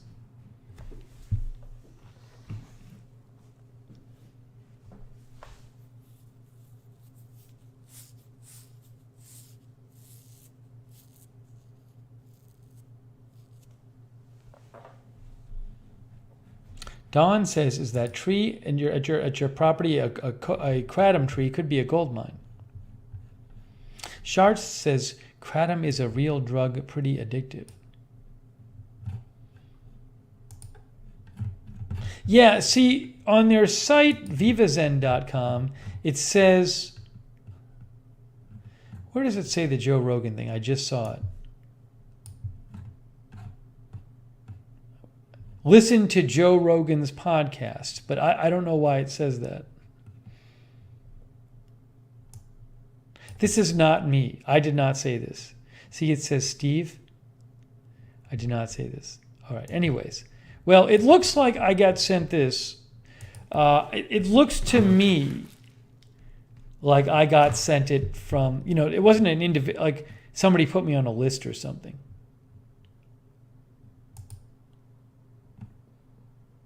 They don't give an address for this company, by the way, that I see on the website. About?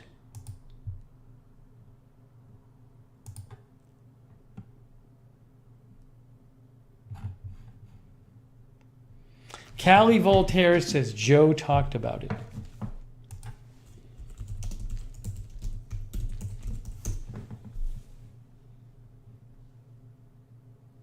Oh, look, guys.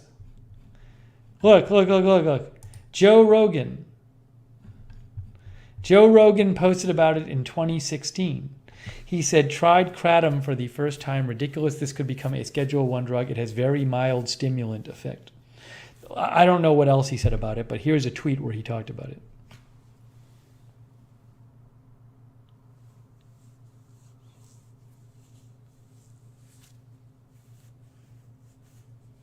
Cindy says, I don't do those energy shots. I bet they sent it to me to him to try. Now he sponsors it. I don't know what his connection to it is. But I've never done one. I've never done an energy shot or any kind of these little shot things. Okay, anyway, so you know where these are going, guys. You know where my Viva Zen is going. I think you can tell where it's going. I'm sorry, but I can't. I will not be taking the Viva Zen Women's Health. So Since I'm not taking it, you know where it's going?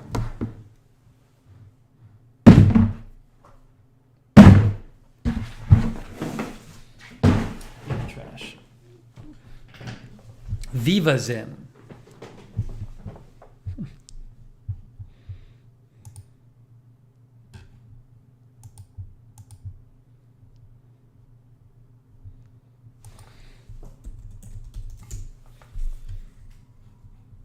There's a lot of videos on YouTube about it.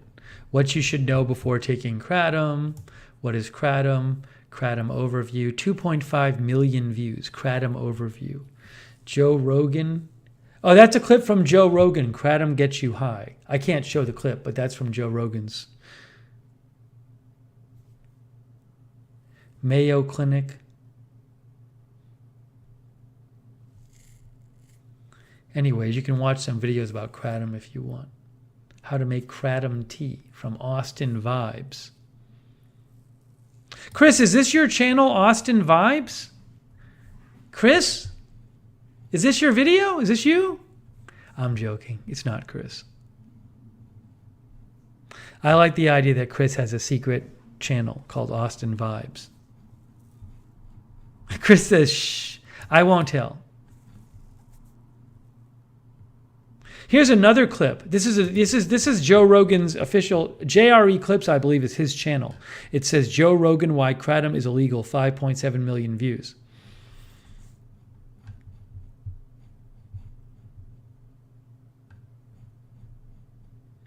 Vice has some videos about kratom as well.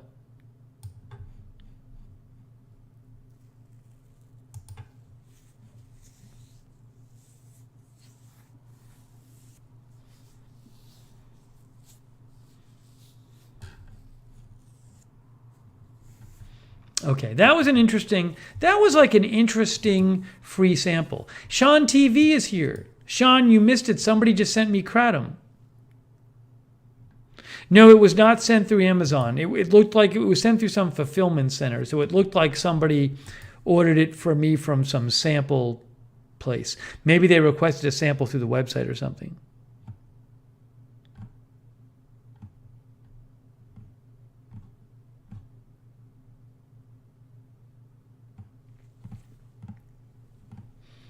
Good to see you, Sean. Sean, did you send me this? There's one more package here. There's one more package. I don't know what this is. People are wondering if this has something to do with SodaStream.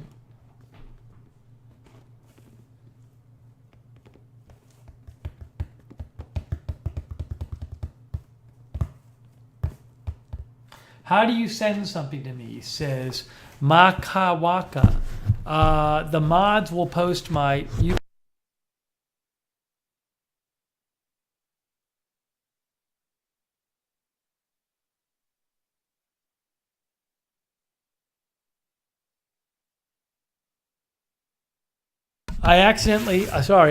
the box hit the microphone.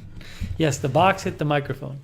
I said, you can send me something with the address that was just posted in the chat of my UPS box.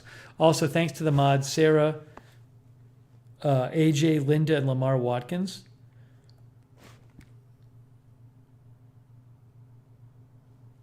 This is remember what I did for you tonight. I was going to go to the grocery because I'm running low, but my day got too late, and I said, I'm going to stream.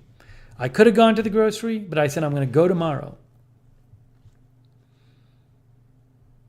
instead of going tonight. Because if I had gone tonight, I wouldn't have gotten on the air until too late.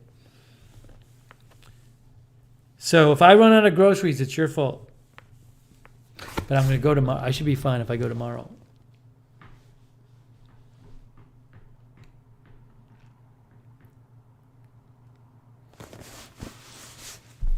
Also, if you missed it, I'm all messed up because we had the really late night stream on Friday night, and it's just screwed up my schedule. And I'll feel like a zombie for a few days.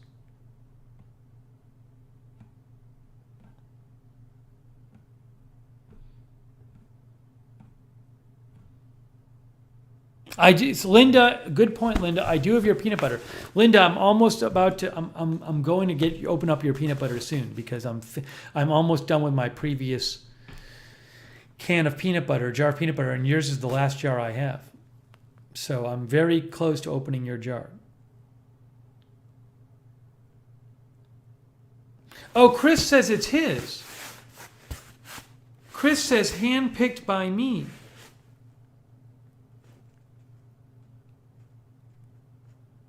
Oh, it does, Chris. I see it says it on here. Chris, it says, look, it says from Austin Vibes, Austin, Texas.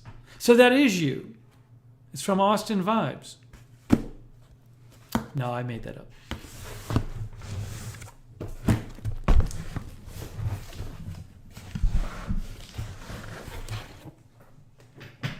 Chris says it's full of kratom tea. What did Chris send? Chris, Chris, I think the last thing I have that I haven't, no. The two things I own, which I have not tried yet, which viewers have sent, three things. There's three things which viewers have sent to me which I have not tried. I have not tried your garlic rub yet because I'm a bad person. After I made my chicken tonight, I said, darn it, I should have tried Chris's garlic rub, but I will.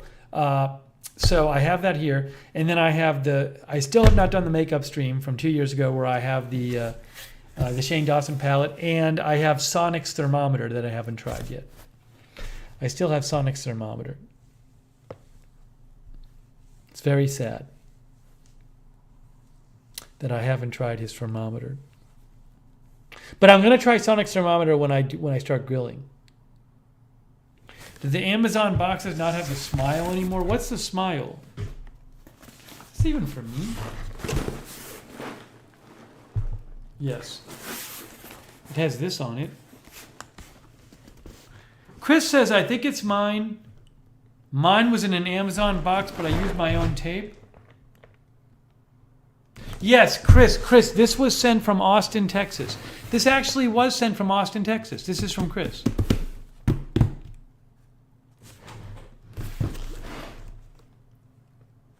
Is this a smile? It's just an arrow.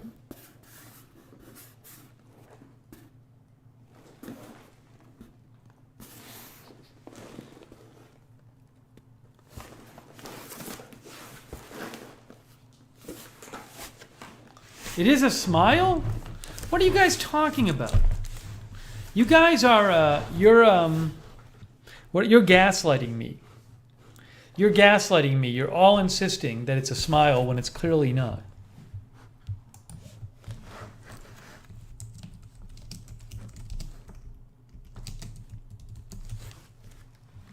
Wow, look at this. This is from Logaster.com. What message is hidden in Amazon logo? Arrow or smile?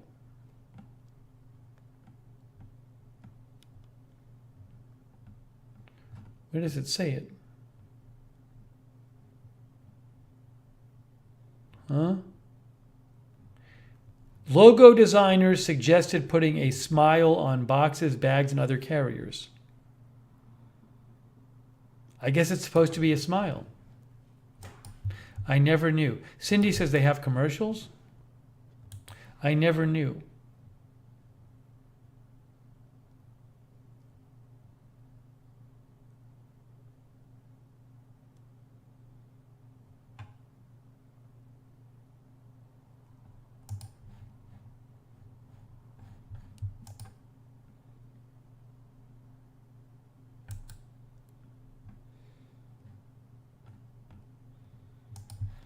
Logo My Way says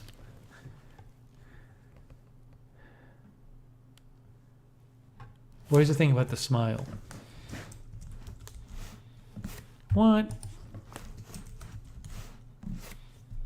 The design of the arrow in the Amazon logo serves a double purpose in that it is also made to look like a smile, says logomyway.com. I guess.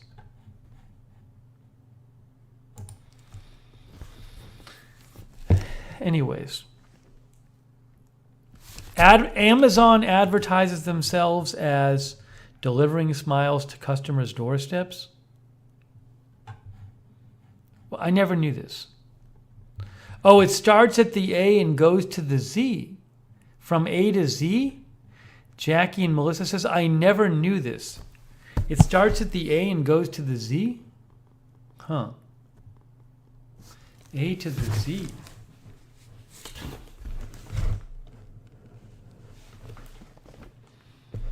Never knew.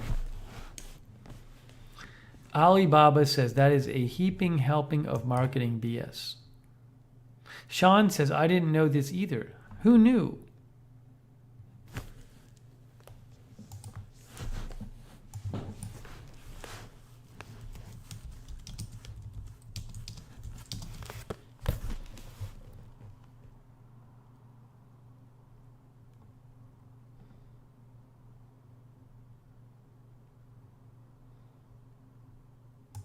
Visualhierarchy.com.co.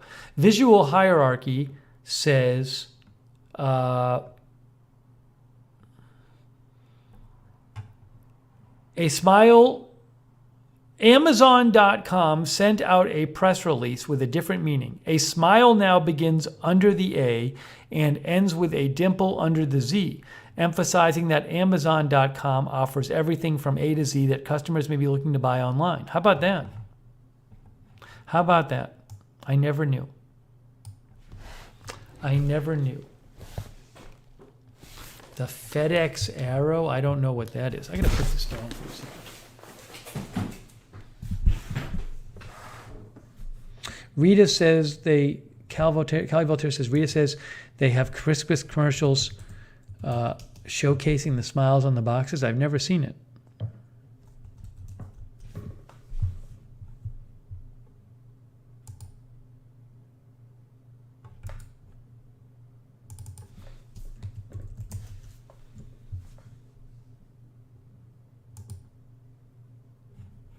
Oh, I never knew there was an arrow in FedEx. Wow, look at this. There's an arrow in FedEx. Right there, see? Famous logos with hidden designs, CNN style. I never knew in all of my life there was an arrow in FedEx. There is an arrow hidden in the FedEx logo. If you've never noticed, go take a look and be prepared to be blown away. Unbelievable.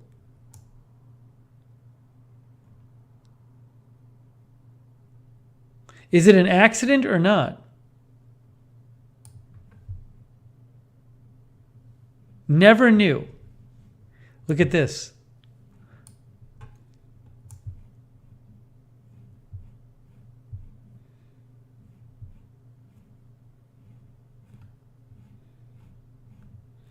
Never, ever knew.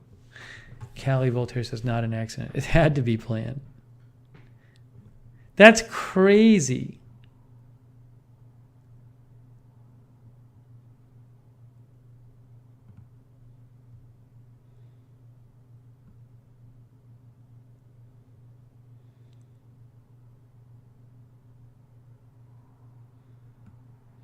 Toblerone has a bear in the mountain.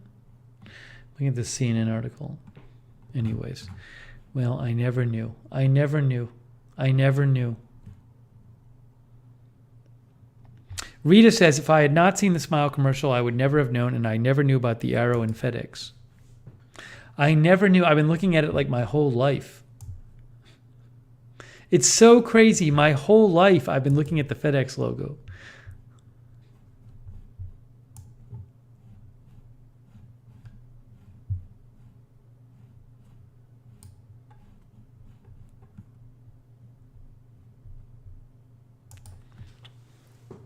Wow.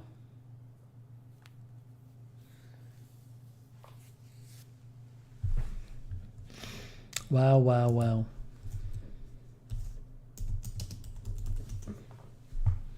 Eileen says there's several good ones.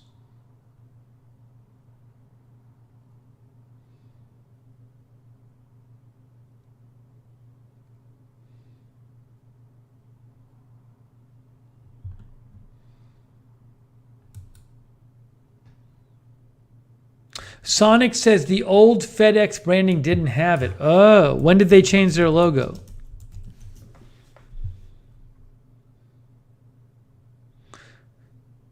Sonic, I don't know when they changed their logo. I mean, you mean like when it said Federal Express? Oh, when I was younger, it was called Federal Express, right? You're right, Sonic. When it was Federal Express.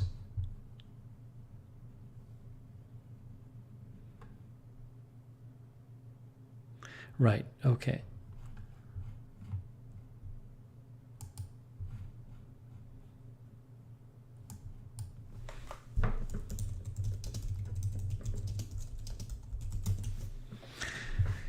Rita says, another amazing fact I found out in this channel.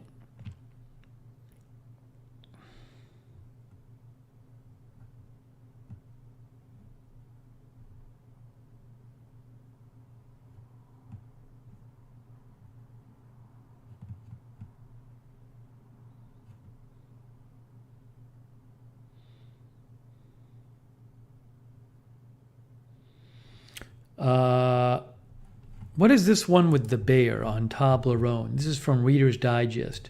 Where's the bear? On the left side of the mountain is a bear? Where?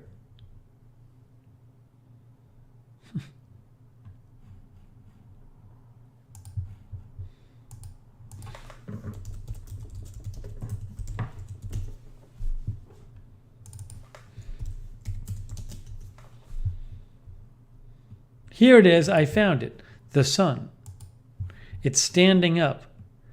There, is it really there? Oh, wow. Look at that. That's where it is. I never knew. The hidden bear represents the story behind the chocolate's origin, have been created in 1908 in the Swiss capital of Bern.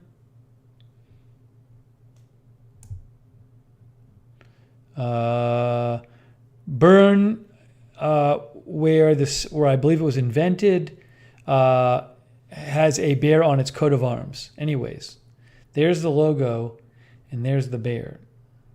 Never knew. Never knew.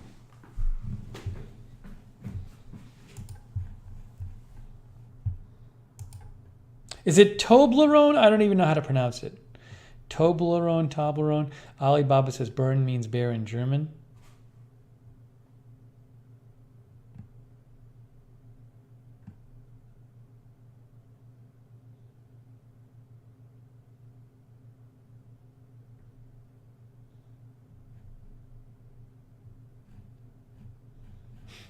I don't know if I buy this one.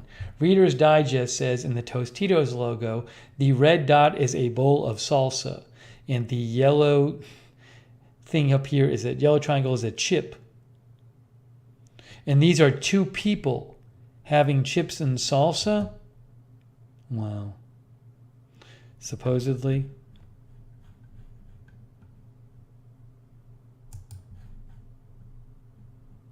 Sonic says many people don't notice this as they generally only eat 2 Toblerone bowls, bars in their lifetime.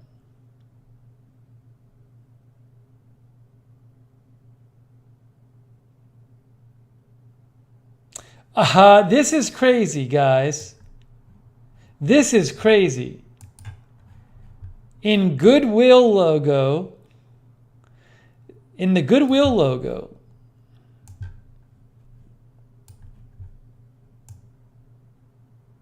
I got to show you the whole thing.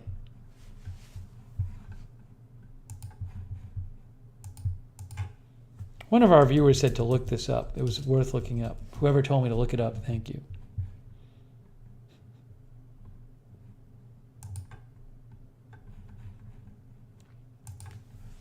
This is from 1000 Logos. The face is just the G from down here. The G from down here is the face. See? It's the same thing. It's crazy. That's what the Reader's Digest article said.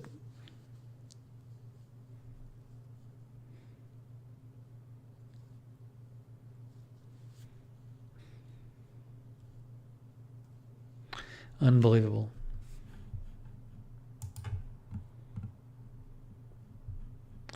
The face is actually just a larger version of the G in the word goodwill.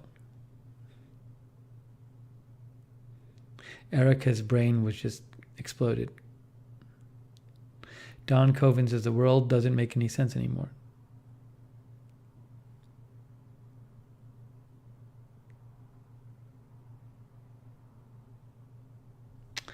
In the Tour de France logo, I'm pronouncing that wrong, the yellow thing is not the sun, it's a bicycle wheel, and this guy is riding the bike.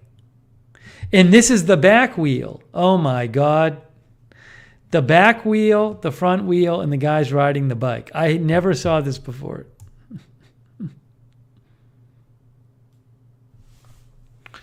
Okay. Chris says, I cannot wait to share these with others. Will make it look like I have a creative mind. Sarah knew that one. All right, I don't really care about that one. This says mom? What? Huh? Does it really say M-O-M?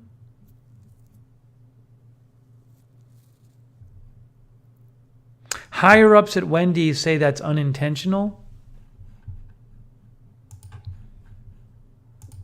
I don't know about that.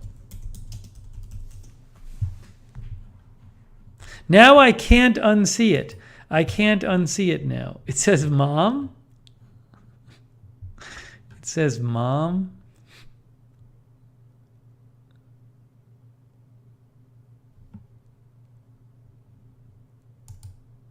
Oh, the logo changed in 2013. This says 2013. Inside it, there's a hidden message in the new logo.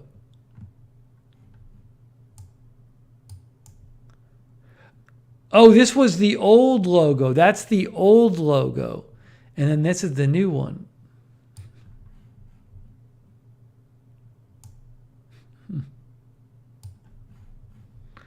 Okay.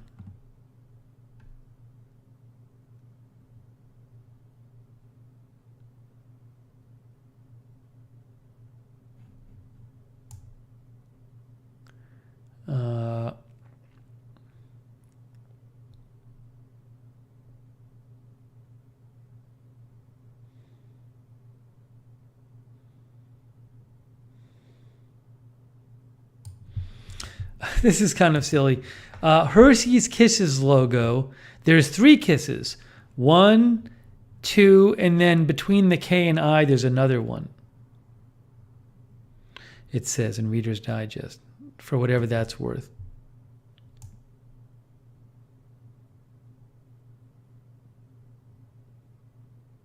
I don't really care too much about these.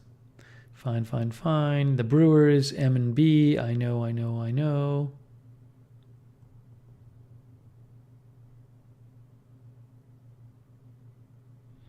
Fine, fine, fine.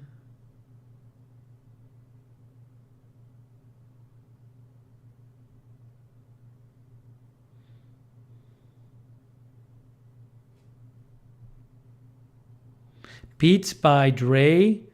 The B is meant to represent someone wearing the headphones. The circle is, I don't know, understand that. I'm confused. Anyways.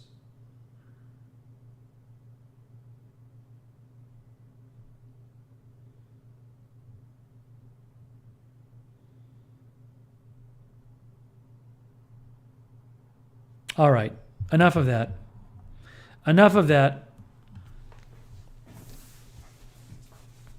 Albert says, is it true one of the O's in Lookner is a toilet seat? My logo does not have any hidden meanings.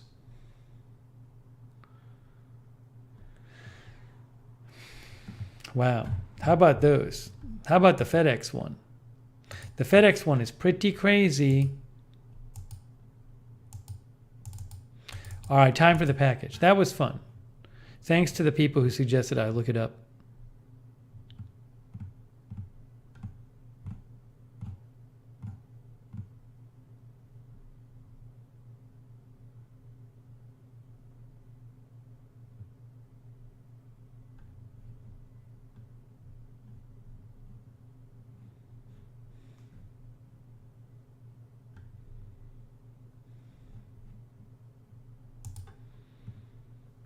Okay.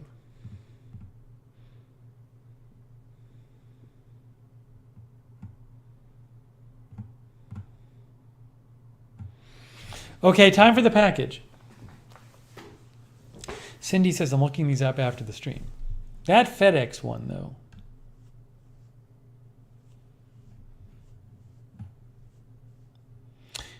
Dan D. Dimment is here. Dan D. Dimment. Dan D. Dimment. Thanks for modding, Sarah, Linda, AJ.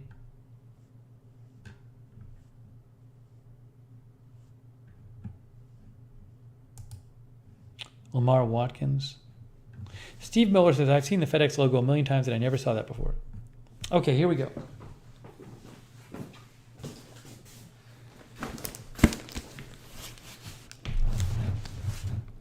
Marcel Kern is here. Marcel Tesla logo is cool as well. It's the electrical symbol for electromotors. AJ says Josh gave the idea to search for it. Thank you, Josh. Good to see you, Marcel Kern.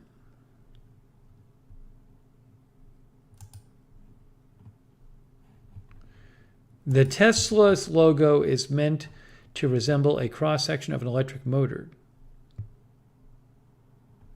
Says the Tesla, this is from autopie.io.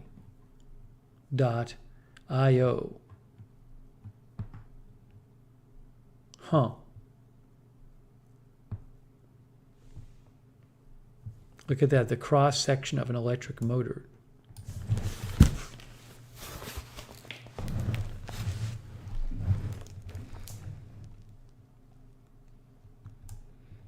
Interesting. Matthews Ranch is here. Ellie Lassetti is here.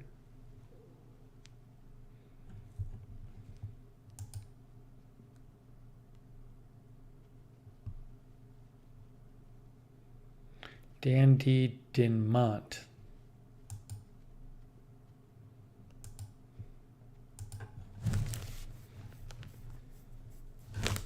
Okay, it's time. Next package. This is from Chris Lund. It's from Austin. Chris sent me something from Austin. I have no idea what Chris sent me. I did not know Chris was sending me something.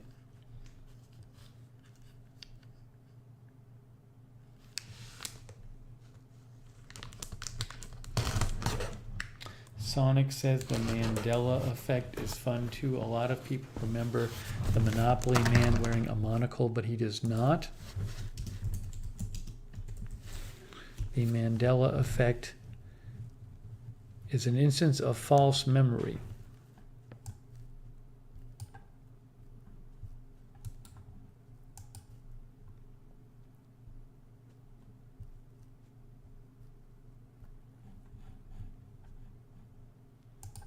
Says Wikipedia. Live Science says a common example of the Mandela effect relates to Curious George, a children's book character that had first appeared in the 1940s and his lack of a tail. Remembering Curious George as having a tail just reflects the fact that most monkeys have tails.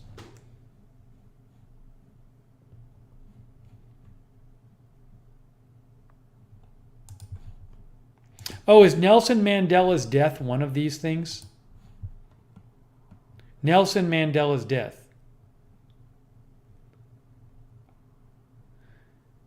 This person said she and a number of other acquaintances have clear memories of Mandela dying in prison years before his actual passing, complete with a televised funeral. However, he passed away in 2013. Anyways. I don't know anything about this. It's having memories that don't match with current reality in history. I know nothing about it. From Reader's Digest. You can read about it at Reader's Digest.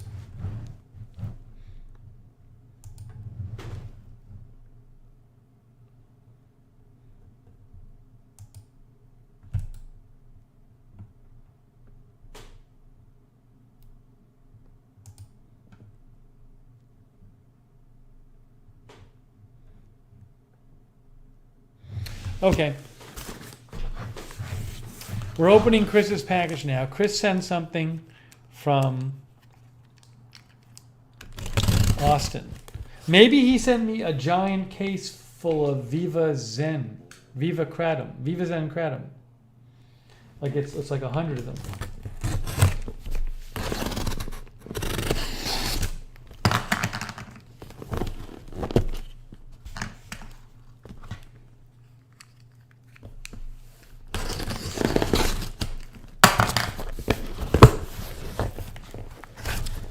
Hey, this looks like some kind of care pack. Wow.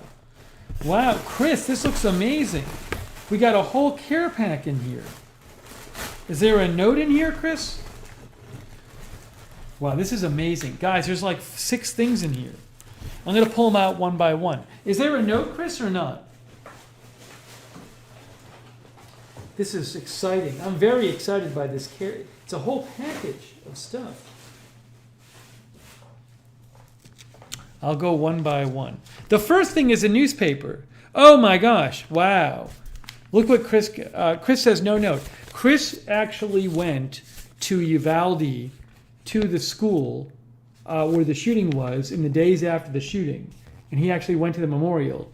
And so he actually he included this. This is the Uvalde Leader News, the local newspaper from that day. Wow. So he got one of these in Uvalde. They were smart, funny, loved. Wow.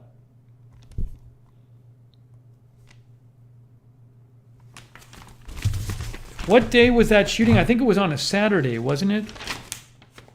Was this the day after? Is this the paper from the day after?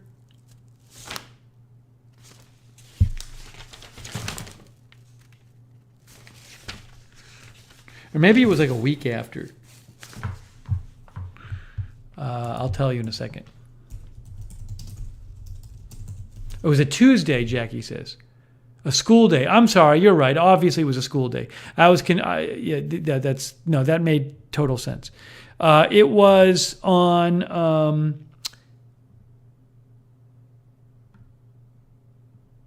what day was it?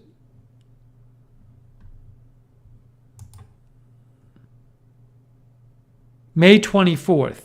So it was the Tuesday. This is 5 days later. Okay, this is 5 days later. Chris says, I don't think they print paper every day. So that was 5 days after. Wow. Chris, I will look at this. Thank you. Wow, it's crazy to see it.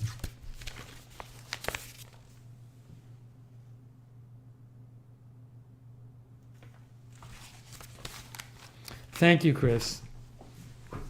Yeah, we showed on another stream, we showed some pictures Chris sent in from when he was there. It was pretty intense. Rita says, wow, it's been nearly a month ago now. Okay, thank you, Chris. Okay, next thing in here. Wow. Chris, there are so many, there's like a bunch of snacks in here. It's amazing. I don't know what to do first. Okay. So the rest of it, I think, is snacks. Chris sent me some snacks. This one is fatty pepperoni. Fatty pepperoni sounds like a name one of our viewers would have, who would get timed out a lot. Sweetwood fatty pepperoni. Smoked meat stick. Chris says, I buy one thing every time I go for groceries. I'm a dork. Wow, this is amazing. This is fatty pepperoni seasoned smoked meat stick. Well, we're going to try this right now. No question. Let me show you this. We might not even do all these tonight because there's a bunch of them in here. I want to give them each their full due. Breaking news, I found fatty pepperoni on Amazon. But it looks like they sell them in box of 60.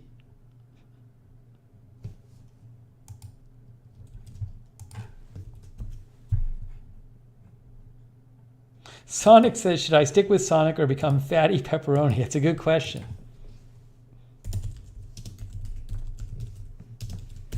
I just posted the link as an Amazon associate item for qualifying purchases. Now, this is for a 20 pack. On Amazon, they sell a 20 pack for $60. Fatty pepper. Go big. Let me go to their website. Let's go to the Fatty Pepperoni website.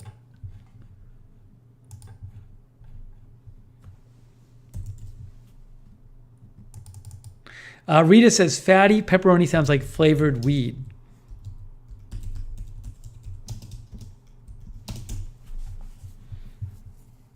I found it at the sweetwood.com website. Fatty pepperoni. 80, they sell them. Wow, it looks like they, on their website, it looks like they only sell them in 20 packs. Maybe they sell them to like stores. $80 on their website for 3-ounce size. 2-ounce size is $60. That's the one I got, a 2-ounce. There's a 3-ounce. The 3-ounce is even bigger. The one I got is 2 ounces. There's a 3-ounce size too. Satisfy your protein cravings with the bold taste of pepperoni. The perfect low-sugar protein snack.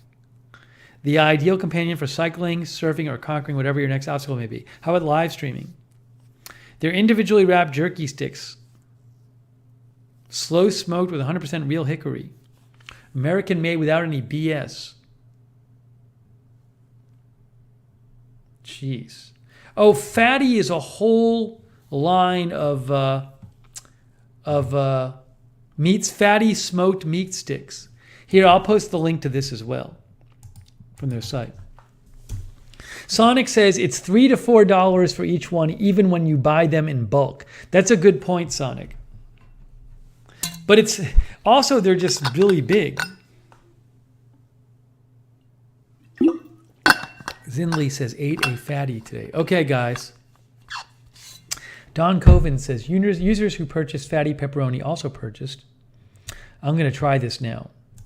Rita says, once you go fatty, you don't go back. Chris, have you actually tried these, or are you just like having me be your guinea pig? I am excited to try this. Pardon me if I don't eat the whole thing right now, Chris. I think if I ate the whole thing, I would get like protein poisoning. I have my scissors here. Oh, this is going to be good. Oh, as an Amazon associate, I'm from qualified purchases. I can't even get it out of here. Breaking news, I can't get it out of here. Okay. Look at this. It's like a hot dog. This thing is like a hot dog.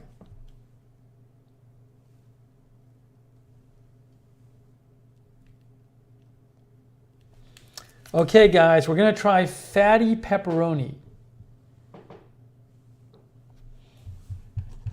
See, the other flavors they have besides pepperoni are honey barbecue, jalapeno, original, and teriyaki.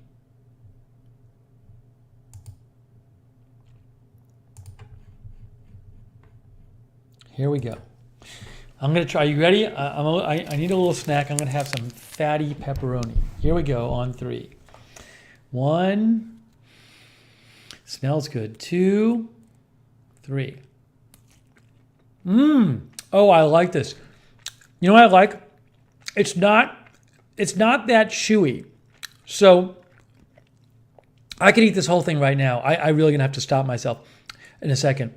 So, you know, sometimes with beef jerky, it's like really, or the jerky sticks, you really have to chew hard to get it to bite a piece off. It's not like this. It's kind of fluffy on the inside. Look at this. I don't know if you can see this. See if I can get it to focus on it. It's focusing on my hand. Oh, there you go. I had it for a second.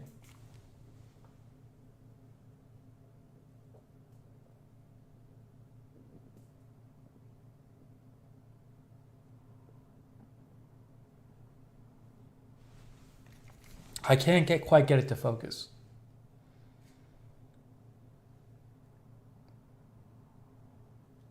There it is. Oh, look at that. There you go. See, you had it for a second. I'm gonna have another piece.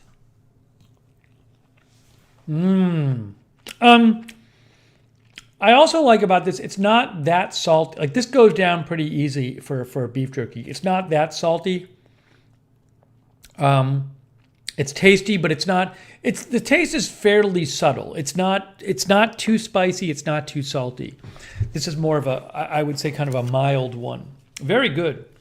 I have to be. I could eat this now in 4 bites. I really do like Slim Jim style stuff. I'm gonna put this aside for now, Chris. This is excellent though. It's really good. I love this stuff. I really have to be careful with it. Wow. Hey guys, if you want fatty pepperoni, you can go to their website, sweetwood.com, and they sell it for $60 for 20 of them. And that's the 2-ounce size. They also sell 3-ounce size.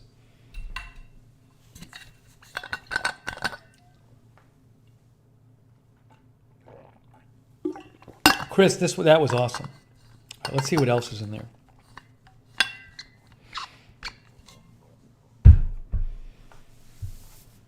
Chris, where did you get this one? What store did you go to? Oh, Chris says, I bought this at REI when I went to buy some camping gear. Very nice. Fatty pepperoni. Somebody's going to sign up for an account as Fatty Pepperoni now. Fatty pepperoni. Is it greasy as a Slim Jim? I mean, it's not that greasy. Again, I could eat this whole thing right now, but I am not going to. Believe me, I could. Oh, AJ said the troll already tried. Okay, there you go. All right, next up, Chris sent me this wonderful box of all these things in here.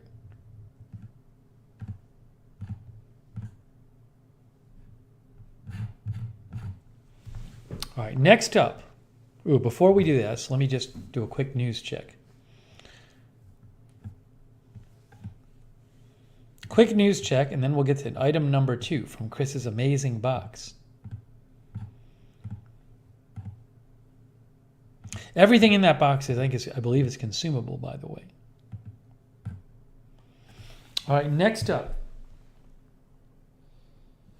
Chris, we're going to try it. Wendy's Frosty cereal. We just talked about Wendy's earlier in the broadcast, and we talked about how the logo has mom in it. See, it says mom. Oh. Well, we're going to have to try a little of this now. Free small Frosty with every purchase. Oh no, people are going to steal. Sean's going to freak out because everybody's going to be stealing my code. Sean's going to steal my code. I think it's fine. I think it's not restricted. So this is Wendy's Frosty cereal with Wendy's Frosty flavor.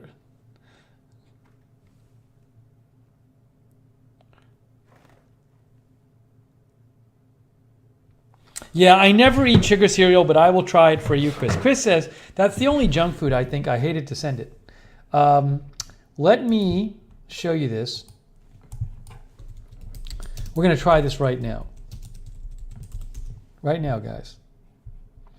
They do have it on Amazon for $9.98 from Rocktown Trader. Anyways, I'm sure you can find it. It's from Kellogg's. Kellogg's makes this. Anyways, I'll post the link and you can get it from somebody. I bet maybe it's in your supermarket, you know.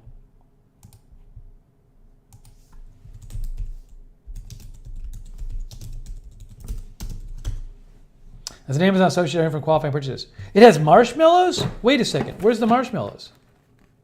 It has marshmallows. Oh my gosh, I did not realize this. It has marshmallows in it. See? It's like Cocoa Puffs and Count Chocula or something. I don't know.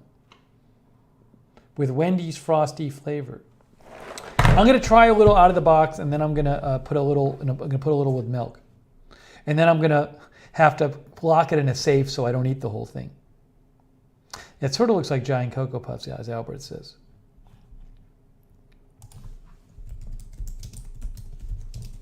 See, Michelle Sparks is so jealous. Walmart breaking news, they sell it at Walmart for $3.98. Breaking news, the family size at Walmart, which is bigger than this. Mine is 8.3 ounces. The family size, 13.2 ounces, is at Walmart for $3.98. Wendy's Frosty Chocolatey Cereal.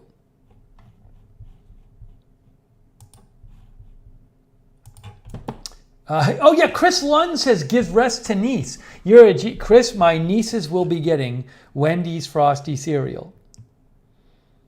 I wonder if my brother and sister-in-law will hate me for it, but I'm going to give it to them.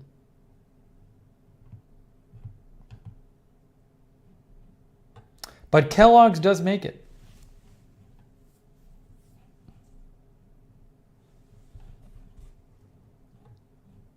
Sonic says that logo says mom too. What, Kellogg's? The expiration date on this is September 18th, 2022. All right, we're gonna try this now. What I'm gonna do is I'm gonna wash my hands. Then I'm gonna eat a little.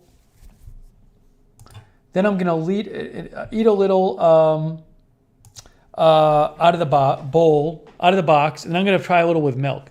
All right, hang on.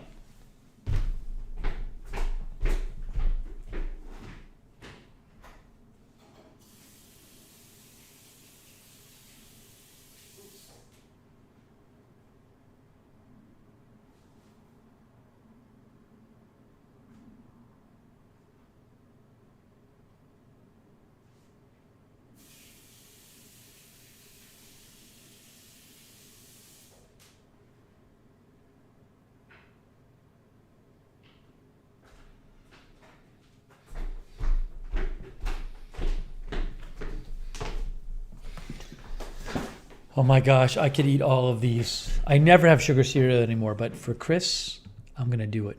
I'm going to taste this. I'm sure I'll love it.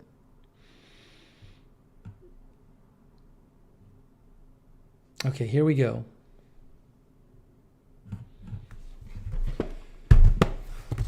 I did see an ad for the Wendy's Strawberry Frosty today, but I can't have Frosties. I don't really have desserts anymore. ASMR guys, ASMR. Oh, it smells chocolatey. It looks like Cocoa Puffs. By the way, is it going to really taste like a Wendy's Frosty? I mean, really? Like, I'm just thinking it's going to taste like artificial chocolate flavor. Is it real? I'm really going to think, oh, this tastes like a Frosty.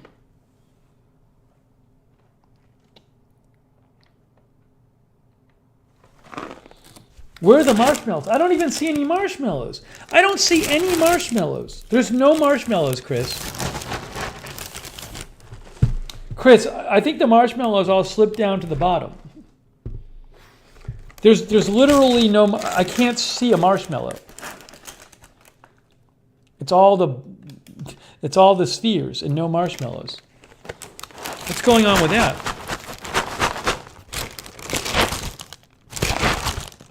No joke. I don't see any marshmallows. Oh, I found one marshmallow. I saw a couple.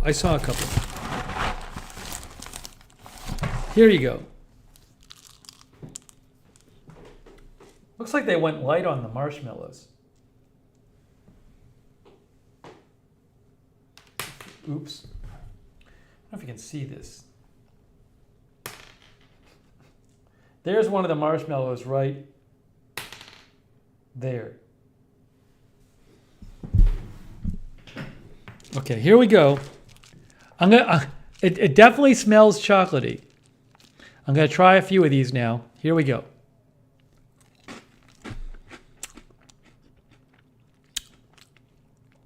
Look, I'm a sucker for sugar cereal. I'll never have it these days, but it's certainly fun, tasty, chocolatey flavor. Does it taste like a Frosty? When I taste this, I'm like, I mean, it's kind of hard for it to taste like a Frosty when it's cereal. Because the cereal's like, a Frosty's like an ice cream product or ice cream style product. So I'm not like, yum, I'm eating this cereal. It tastes like a Frosty.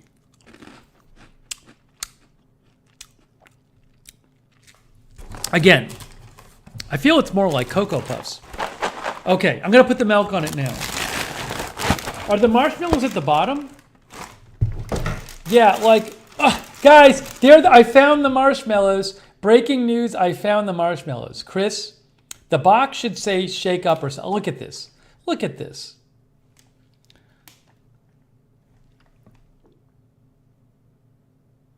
This should be my thumbnail.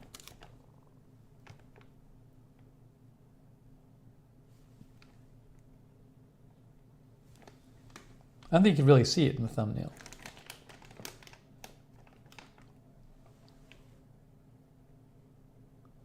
I got my thumbnail done. So there they are.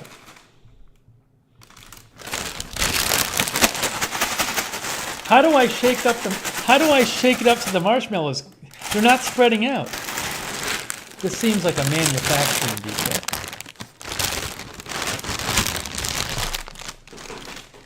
Chris, have you tried these? Have you tried these, Chris?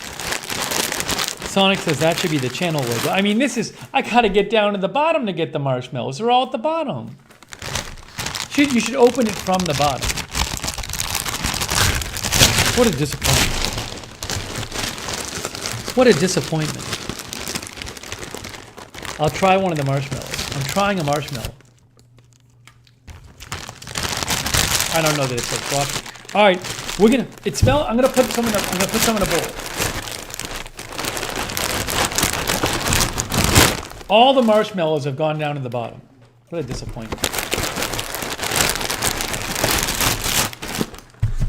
Hang on.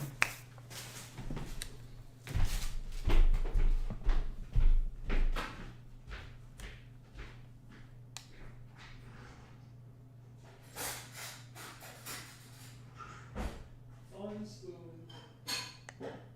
Fun bowl.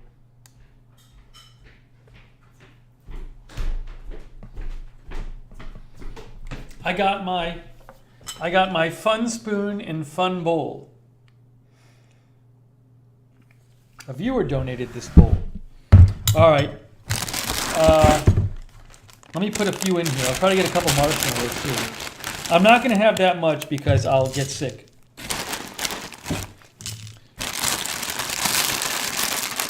Right now. Because I could also eat the whole box of these right now. Okay, hang on. Time for some milk.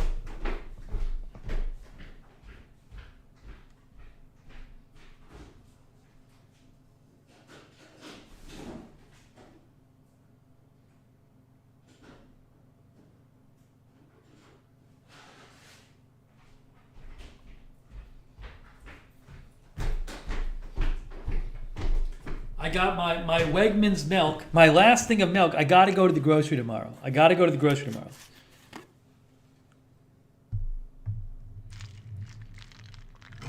Okay.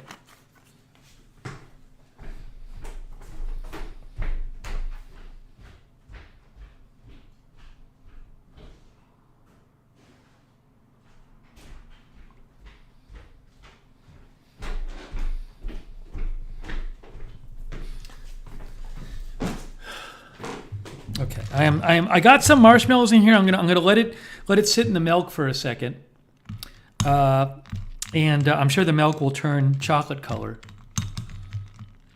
I'm having flashbacks to when I was a kid and I would eat this stuff all the time. So we're trying Wendy's Frosty chocolatey cereal. Okay, here we go. Gonna have some with milk now. I don't know if you can see. Oh, you can see. See?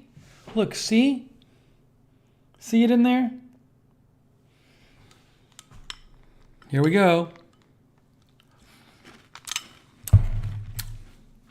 It's very sweet.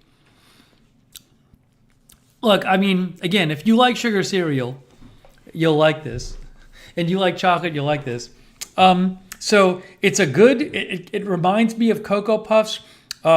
The spheres are a bit bigger than the Cocoa Puffs. It's almost like eating big Cocoa Puffs.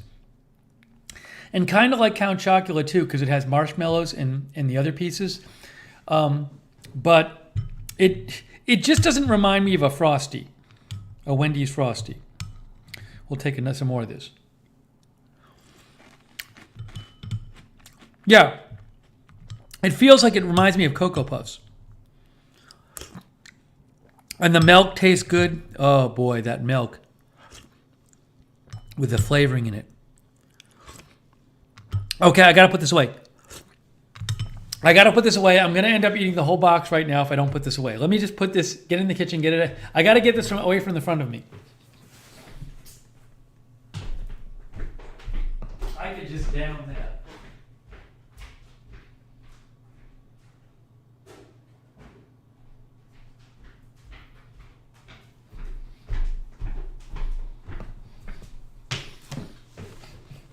I'm concerned. I feel like Chris sent me this gift box to fatten me up. Rita says, I have a feeling it would taste a lot better than my Roughage cereal. Remember when somebody sent me that? All right. So why don't we'll do one or two. This box is good. I want to give everything its due. So maybe we'll do one more item tonight from the box. And then next time we'll do more items. This is such a cool package that Chris sent me. I'm so excited.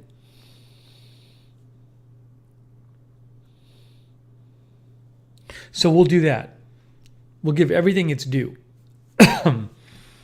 What a nice box. All right. The last thing we're going to try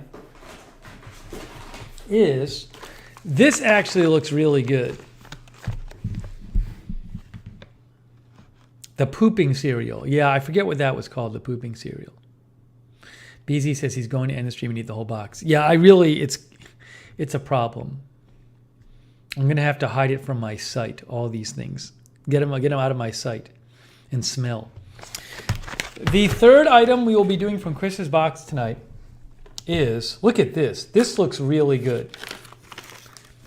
Avocado crisps, hippie snacks. It says avocado plant-based sea salt. What is this?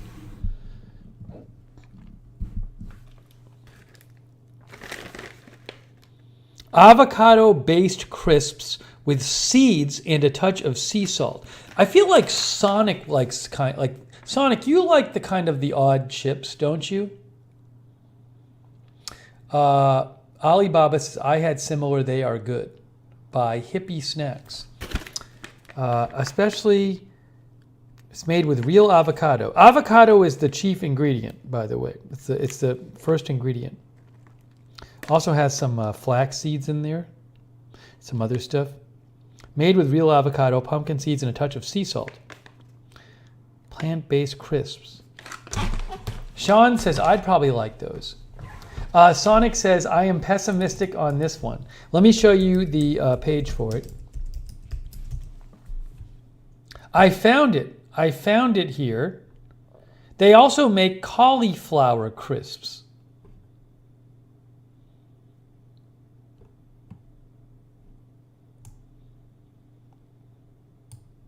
Now, why? These do not have a great review on Amazon. I see a 3-star and a 2-star.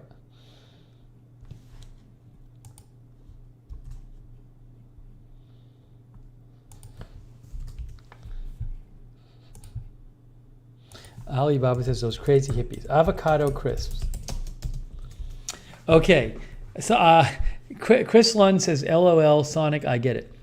Hippie snack store. You can see it says, this is the avocado crisps. Seasoned with sea salt, seeds, and herbs. Now that's a real avocado snack. Now why does it not have good ratings? Oh, okay. So somebody said too expensive, but... this says $4.46. I don't know. You know what? Maybe they have them at your grocery. I'm giving you the page on Amazon so you can look up the product, but maybe cheaper at your local grocery. This person says, I tossed them in the trash, no taste. Too expensive, not worth it. Stale, no flavor.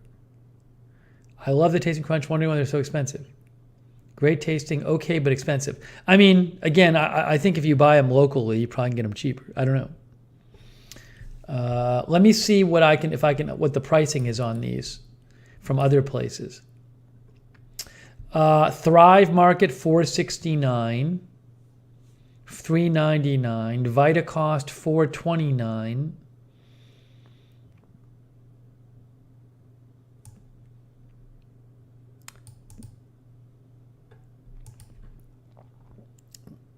Instacart, I see, offers. There's avocado crisps. They also have avocado crisps, guacamole flavor too. They have. This is from Hippie Snacks. Instacart, Giant Food Stores. See best price. Maybe they don't carry it.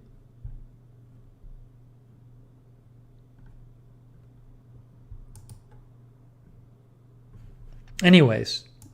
Looks like they might be like, yeah, Instacart has them for $4.59 a bag.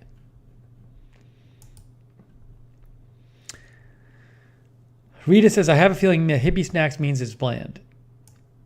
Tom Bombadil says, bad reviews everywhere. Our viewer Albert says $4.50 for one bag. Sonic said he was pessimistic. Bob says they have the Amazon smile. Looks like they have a frown on them. They have a frown. They have an upside down Amazon arrow. I mean, here, I don't think it's really supposed to be a frown. We're going to try it. Wow, everybody's so down on these.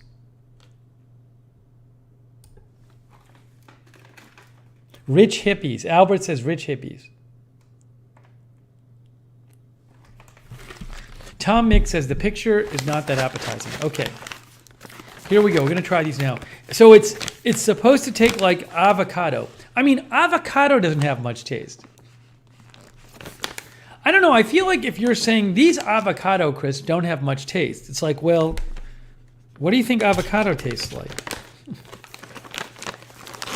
What do you want it to? I mean, you shouldn't be wanting these to taste like nacho cheese because they're not. They're avocado chips, not nacho cheese chips. Yeah. So, I mean, if they're $4.50 a bag, if that's what you're paying for these, I mean, you know, it's not the biggest bag. This is a small bag, but it's got avocado.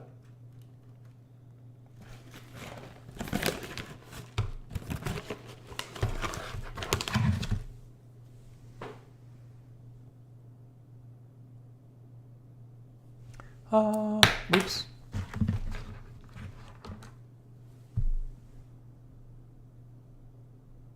Trying to show you another, I'm trying to show you a whole one.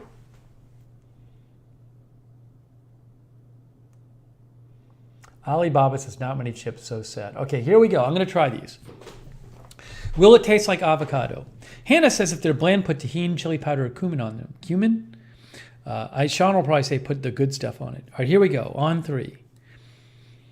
1, 2, 3.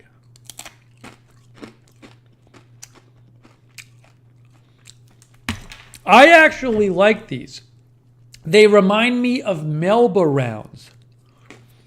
These remind, did everybody used to eat Melba rounds? I like these, but they're not very strong tasting, but I like these. I could eat a lot of these. Melba rounds, let me just show you what Melba is. They have kind of an odd aftertaste, probably because they're avocado. Melba rounds are these things.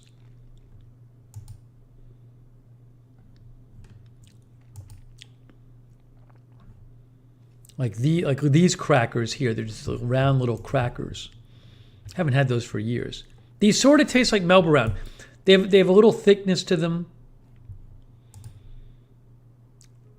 Anyways, I don't know. I feel like the taste reminds me of Melba rounds, which is good. I like these. They're not that salty. They're not cheesy. They feel like, I don't know. Do they taste like avocado? I don't know. They taste plant-based. I'll tell you that. But they have a little thickness to them. You know what I like about these? they feel like they have a little thickness to them. They're not super thin. I really like these. These have a fair amount of saturated fat in them. I guess it's probably from the avocado. 12 crisps is a serving. And 12 crisps has 20% of your day's fat and 13% of your day's saturated fat. That's for 12 crisps. Maybe that's why I like them.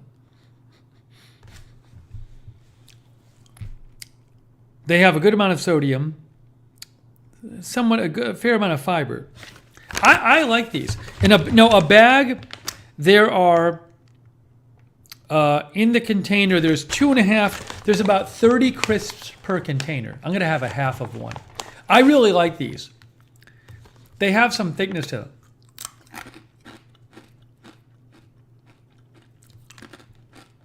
They also have, they have a avocado, coconut milk, pumpkin seeds, vinegar, sunflower seeds, brown rice flour, flax seeds, tapioca starch, water, sea salt, mustard flavor. So I actually really like these. They're not cheap and they're very fatty for what I eat. But I would not. I mean, you got to know what you're getting. Don't expect these. They're not thin. They're not nacho cheese. If you want to try like a plant-based chip cracker kind of thing, Darren says probably go with hummus. I like these. As the prof says, it's probably about 15 cents per crisp. Sonic says maybe I would like them yet. Sonic's thinking about it. Come on, Sonic. Sonic.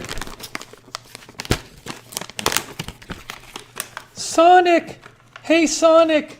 I love your summaries. I'm a big fan of yours. Now, please, I think you'll be a big fan of mine, Sonic.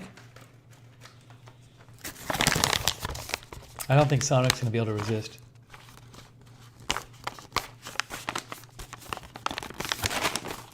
There's no way. Sonic's not going to be able to not try these. If Sonic tries to not try these, he's going to be kept awake at night. We're thinking I should have tried them. And just to allow himself to sleep so he can go to work the next day, he's going to have to order these for himself. I know it's going to happen. Callie Voltaire says, hippie snack sounds like something I would eat. Hey, these are awesome. So Sonic says, well, the product is sensibly to me. Is that, do I sense a typo? Scott says I would eat those. I mean, we're not even halfway through the box yet.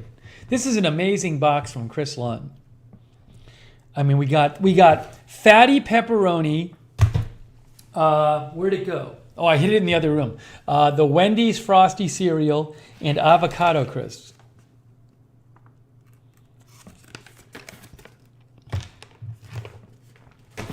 What a fun, Chris, this is amazing. Chris, this might be the box which most exceeded expectations because I had no expectations for this box. I didn't even know who it was from. And then I open it up and it's this wonderful collection of snacks. Chris says, please don't feel compelled to get through the whole box anytime soon. No, I want to get through it soon. So the next stream we're doing on Lookner that Chris is around, the next time we're doing a stream on Lookner and Chris is around, we will open more from the box. It's really good though. I'm going to like tape it up so I don't see what's inside. Nope, no more, Cindy. By the way, Painting Services by Steve donated, and I want to say a quick thanks to Painting Services by Steve. And Dog Toggler donated too. Guys, I missed, oh no, is Dog Toggler still there? Dog Toggler donated like an hour ago. Nobody mentioned this to me. Nobody said you missed a donation, or maybe you did. Dog Toggler says for anything except kratom, maybe a doobie. And then Painting Services by Steve said, haircut fund, it's time, no procrastinating, love the name. I'm going to try to do it tonight, actually, I think after the stream. But Dog Toggler and Painting Services by Steve, thank you. I don't know if Dog Toggler is still here. I'm going to have to thank him next time. I'll write myself a note.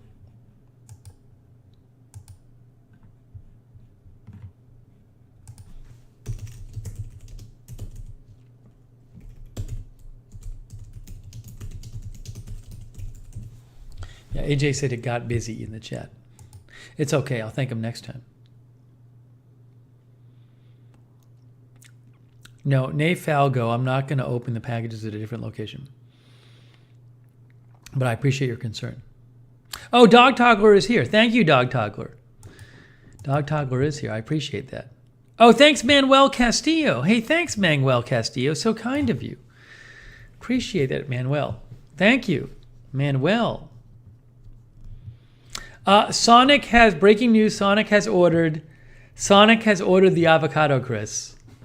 So will Sonic like them, or will Sonic be angry that he bought the avocado crisps? This is a really good question. I do not know. Will Sonic never talk to Chris Lund again because he's so angry about the avocado crisps? Sonic, where'd you order? If you order them from like a grocery, you might be, even Amazon, if you hate them, you might be able to return them, honestly. If you really hate them. Just say, I don't like them. Cindy Jones says, wow, peer pressure got Sonic. I am shocked. Sonic likes the kind of quirky chips. Chris Lund says, I'll wait to hear about them. I'm on the fence still. I really think Chris sends me stuff that he doesn't know whether he wants to try. I think Sean sometimes does that too. Sonic ordered it from Amazon, multi-pack with sea salt flavor. Sonic, you ordered a multi-pack? Really? Wow. I think Sonic got the pack of 4. He really went all out. Sonic ordered this. Sonic multi-pack. As an Amazon associate item for qualifying purchases. I think Sonic ordered that one. $5 a bag.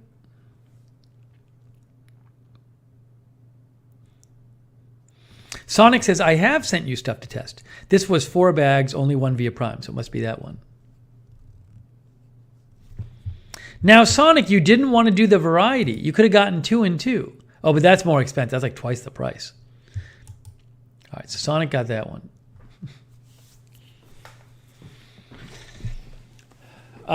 Nicola said, my kids had cauliflower crisps. They liked them. I think the company makes cauliflower crisps. Hippie Snacks.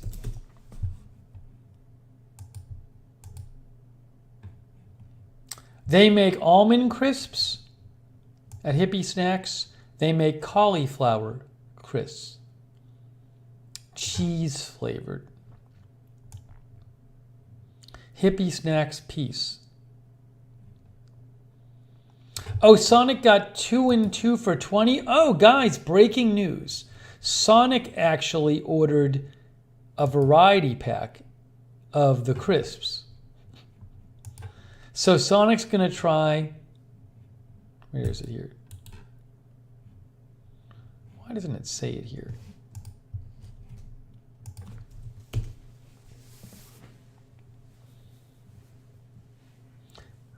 Sonic managed to get the 2 and 2 for $20 somehow.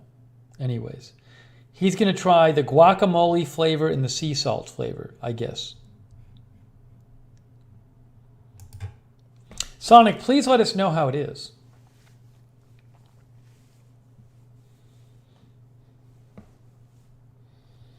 Very interesting. I'm very interested in knowing how you like these and how angry you are after the fact.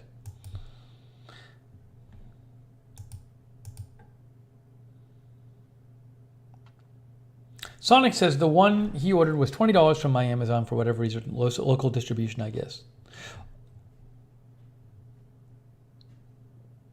Chris says, I think there's another kind in there, but don't quote me. Oh, okay. Well, I think we should wait. Let's wait. We'll hold off. We'll hold off on it. It'll be like a cliffhanger. I'm gonna tape up the box. Oh, hold on. Here's what I'm gonna do. Get this. Watch this, guys. Watch this.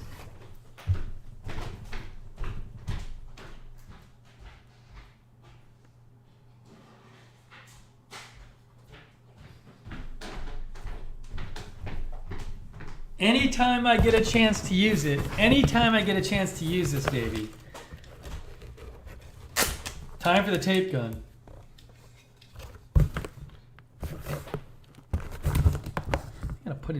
press it down here.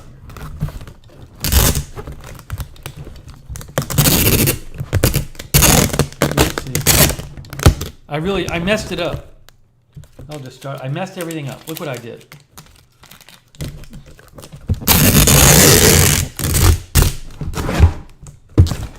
There. Oops. What happened here?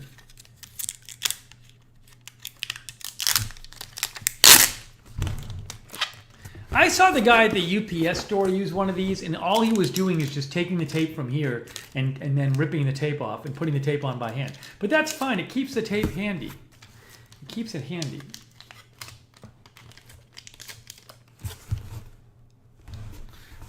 Where is the tape supposed to sit? It just hangs down? It's supposed to rest here or something? I can't remember. It doesn't make any sense. I mean, this is correct, but like, the tape just hangs off. But if you do it like this, it doesn't stick to anything. It's not sticking. Sean says that's why dispensers are better. Anyways. But you never have to worry about like it you know, with the little roll, it'll split and stuff. It usually sticks on the cutting teeth.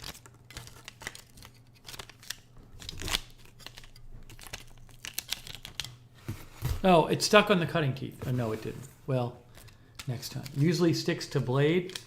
Well, it's not. It's not sticking to the blade.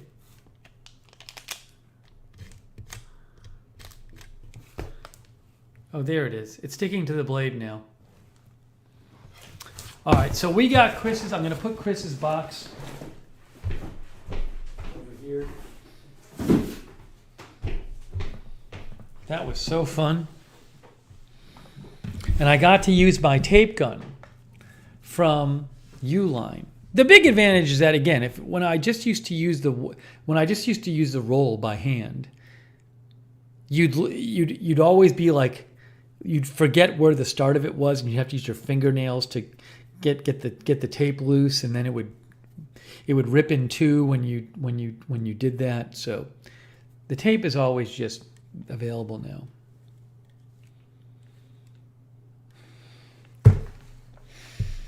Okay. The clear plastic builds up static? What? Manuel says, I'll take my usual Ritz or club crackers with sliced cheese, pepperoni, etc. So big thank you to Chris for that amazing, awesome gift box, which just keeps giving. We haven't even gotten through half of it. Nicola says, take guns are fun. Practice makes perfect. All right. Sonic says, I was in a restaurant, asked for carrots and celery, and the waitress corrected me and call it crudité? And I was like, yeah, whatever. I've never heard of such a thing. Guys, I think we're getting close. Crudités are French appetizers consisting of sliced or whole raw vegetables, which are typically dipped in a vinaigrette or other dipping sauce. Is that how you pronounce it?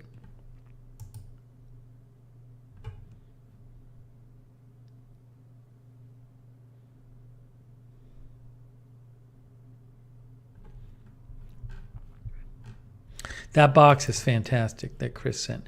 And thanks to whoever arranged to have the Viva Zen Kratom sent to me, even though we ended up not using it. Oh, thanks, Arizona Jumper. Arizona Jumper says, best wishes to all our happy fathers. As I said earlier, happy Father's Day. And hey, thanks, Arizona Jumper. That's so nice of you. Thank you. Crudités?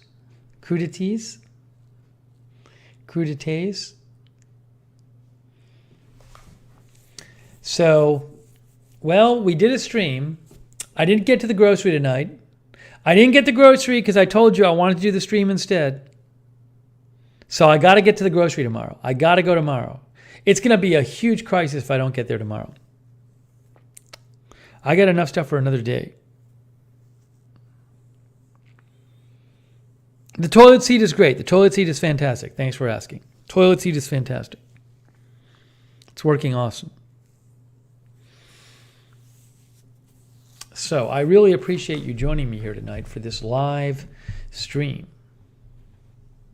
Now I have to sadly do chapters. I think I'm going to cut my hair. I'm going to cut my hair too. Sarah thinks it's going to be breaking news tomorrow, so I won't be able to go to the grocery. Hey, thanks, Sonic. Sonic says thanks, Steve, Mods, Chatters, Lurkers, and Chris's goodie shipment.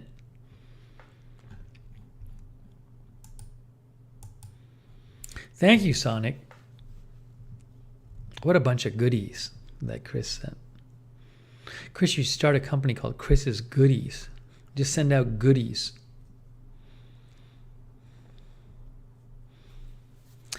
Big thanks, moderators. Again, AJ, Sarah, Linda Belk, Lamar Watkins.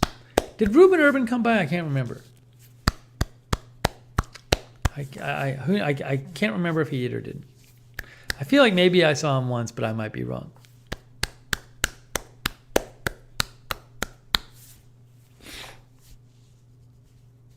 No, Darren, I got that donation. Oh, he did stop by. All right, I did remember correctly. I did see him. Thank you guys for tuning in. Just so you know, if I don't get to the grocery tomorrow, I'm going to resent all of you. Maybe they will have Jif. I don't think Jif is back yet, Sean. Sean, believe me you, I'll get the Jif if they have it. I think there's going to be a big line for when they bring Jif back. See, Michelle Sparks likes my hair like this. I think it looks really... the other day I got on the air and I looked at my hair and I said, man, this looks like a mess. It just gets too messy. It really looks unkempt.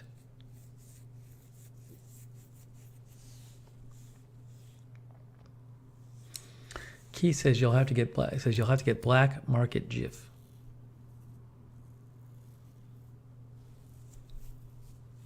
I have thick hair. I know it looks kind of thick. In my old age, it's gotten thinner. Hey, Quentin from Astoria was here.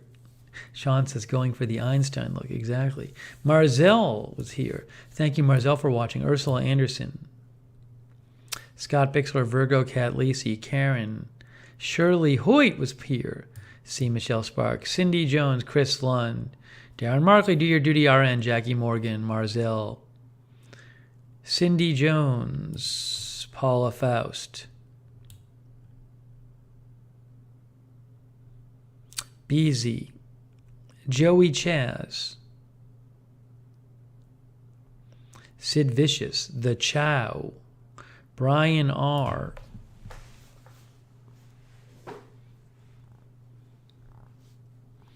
Jackie says, I'm only 28, notice mine thinning a bit. As people I know say, it's no fun getting old. My parents would say that. But I'm also still glad I have some. I can't take that for granted.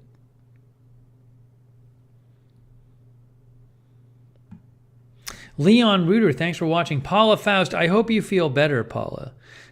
Please feel better soon. Paula Faust.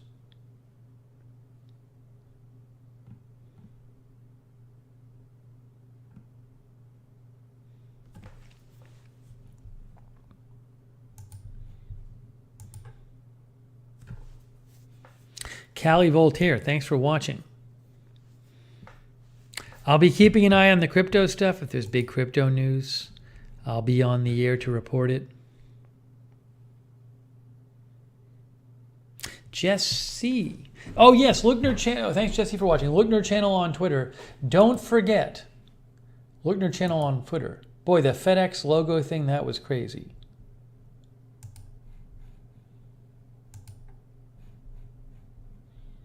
Lookner channel on Twitter.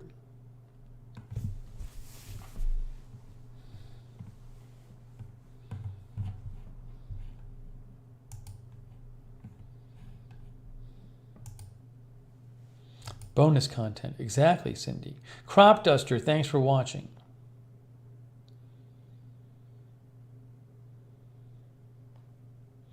We'll see if the rebound stays. Callie Voltaire. All right, guys. I'm off to do chapters. Wah, wah, Wah, wah. But thank you again for joining tonight. You know, when I take over, when you know, in about a month from now, about 40 days from now, end of July, the downstairs neighbors are supposed to move out. One thing that will be nice to be able to do is, I have a little laundry to do, but I can't do it now. I mean, because the laundry's in the basement, but I don't want to like disturb my downstairs neighbors. But when they're out, then I can do my laundry at like 2 in the morning if I want. No one will care. No one will care then. No one will care then. That's coming up in about 40 days, guys. Chris says, my rent increased 41%. Oh my gosh, I've been hearing some stories about rent increases after the pandemic. Callie Voltaire says, don't cut your hair, the messy, the better. I don't like it messy, that messy. It gets too messy. See, you're not seeing it. I think on camera, it looks, on this angle, it looks better than it actually is. Like it starts growing out to the side this way. And again, it looks a little better from far away. I did not like it how it looked on Agenda Free TV. It's getting to that time.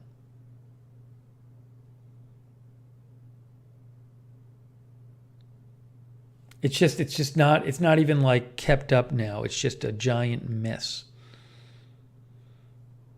Look up Viva Frey.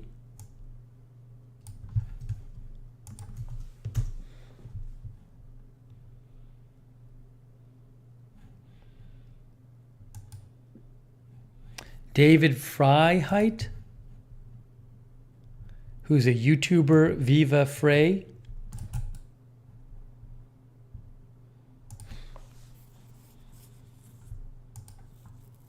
Oh, he has big hair. Viva Frey. Right there, right here. There he is. Nice. 77 Pool Bob, thanks for watching. Mostly lurking tonight. The Prof. Richard Williams says, hair clippers I got some months ago. Another Lookner inspired purchase. Glad you got them. I hope you like them.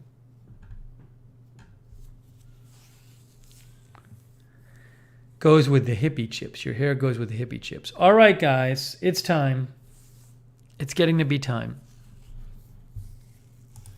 Time for chapters. Chris says, Viva is very smart. Very popular channel. 543,000 subscribers. Maybe I'll check it out.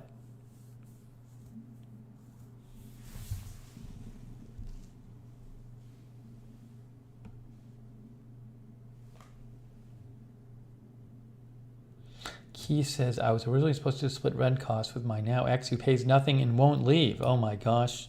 I hope that gets sorted out soon. Beyond the Bridge. Thanks for watching too. All right, guys, that is it for now. Hey, thanks so much for joining me tonight and fun stream. And thanks, Chris Lund, for the awesome gift box. Such a cool gift box, Chris Lund. I look forward to getting the rest of the items out of there and eating them. All right, that's it for now, guys. Thanks for watching. And Billy Joe Drage was here too. Thank you, Billy Joe Drage, for watching. And Steve Jackson as well. Thank you guys for watching too. All right, and Albert as well. All right, guys, that's it for now. Thanks for watching, and we'll see you very, very soon.